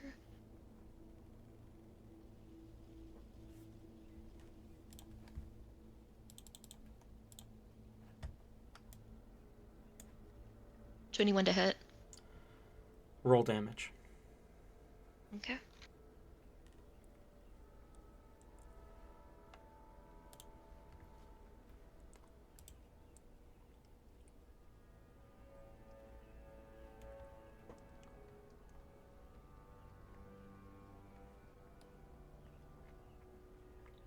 I believe at your current level it should be 2d6 of each damage type. Yeah.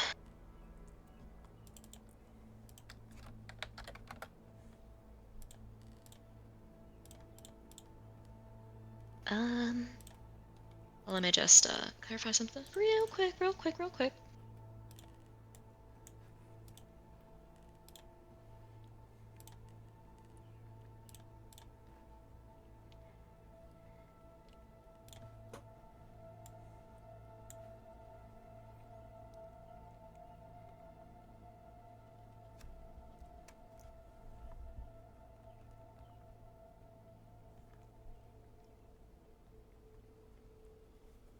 All right.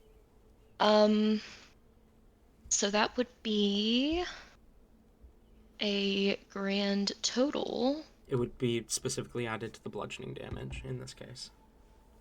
Specifically that. Okay, got it. Okay, so that is going to be 13 bludgeoning and 7 piercing. Your tentacle slams into the chains. You feel pain course through you. And though you don't break the chains, you feel the impact has done something. Roll another attack roll.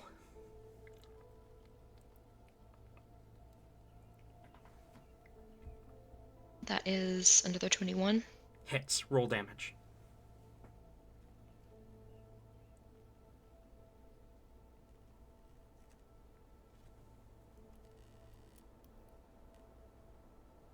$14 bludgeoning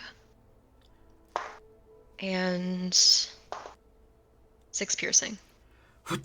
You dent the chains. They are weakening. You can break free. You can feast. The rest of you, is there anything you're doing? As you see Hellebore starting to try and break free of these chains.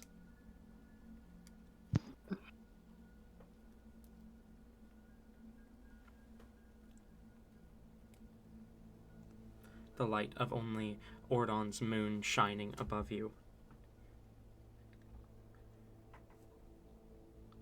No. I can't think of anything. Ellie still, like, even if she breaks the chains, we still have the domes. Ellie doesn't see a reason to panic right now. She is still like, Okay. this sucks. This is bad. Hellebore, roll another attack roll.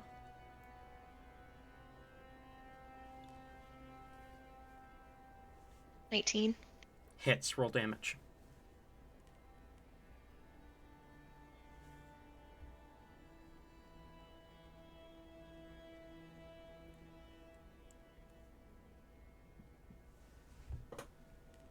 $15 bludgeoning and 4 piercing.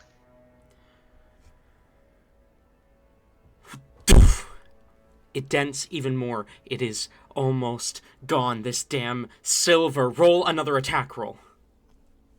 Okay.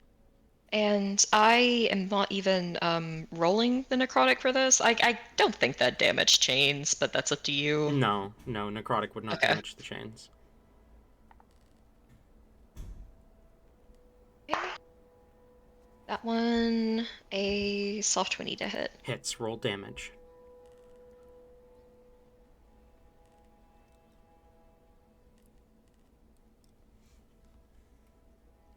$14 bludgeoning and 11 piercing. The crack of silver as the chains come undone.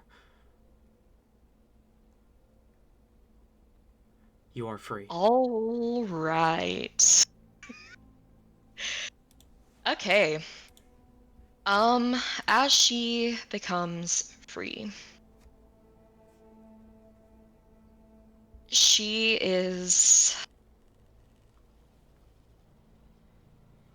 kind of stands up without being chained down, just to her full height, a huge, massive displacer beast. And she's gonna go ahead and get ready for her breakout. I'm gonna go ahead Oh no. and use my elemental shroud first and go ahead and put that on. This energy encases Hellebore. Basically, what this just looks like, since it's the first time I'm using it, you see all of the same signature Hellebore magic. Black just kind of coats her skin, kind of making her look like a typical displacer beast for a moment, and then pulls down below her. It looks almost like she's standing on a void. And then rising from the ground are shadowy figures. They change, shift, kind of like they can't decide on a specific form before you start to see them kind of stop and settle on what looks to be shadowy methods. They phase in and out of existence, howling and swarming around her. And if we're doing a turn by turn, that's gonna be it at the moment. But if we are not, then I have something I'm gonna do after that. I'm just going to ask quickly, is there anything the rest of you want to do? No? Just ready if things hit the fucking fan. Okay. Helibor, how do you cast Dispel Magic? Oh! I love how I mean, you know I'm gonna do it. It is the exact same way that she normally does. For just her typical spells. Counter You spell. see Oh. Yes! That's my wizard! Helibor,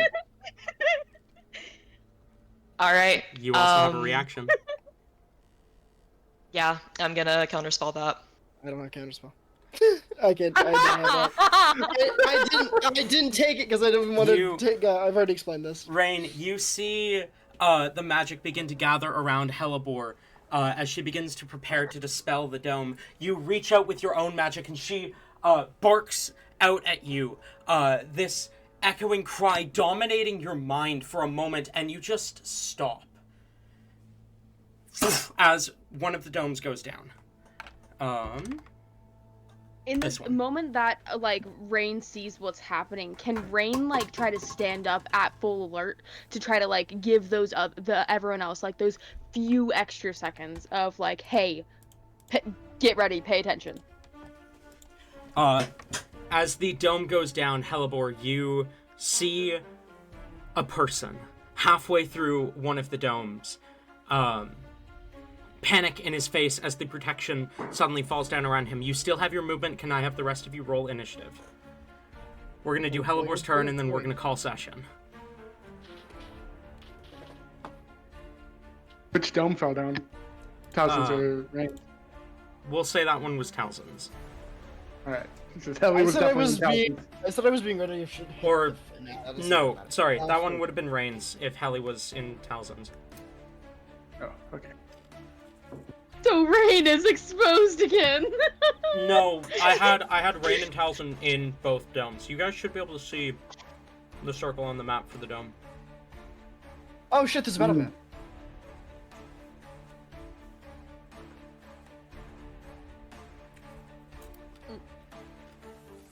Halibor, you still have your Honestly, I've movement. been waiting for this. What are you doing? What? She does still have her movement. I don't think that she is going to move quite yet, not until she's had her turn. Okay. So was Well, this next how turn. was this how the dome was set up? Yeah, there was Rain's there. Ah. Okay. So 25 to 20.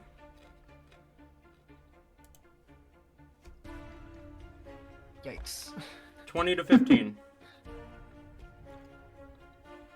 Yikes. Yeah. Am I rolling Yeah. initiative too? Yeah, Or you're are we- also oh, rolling okay, initiative. okay.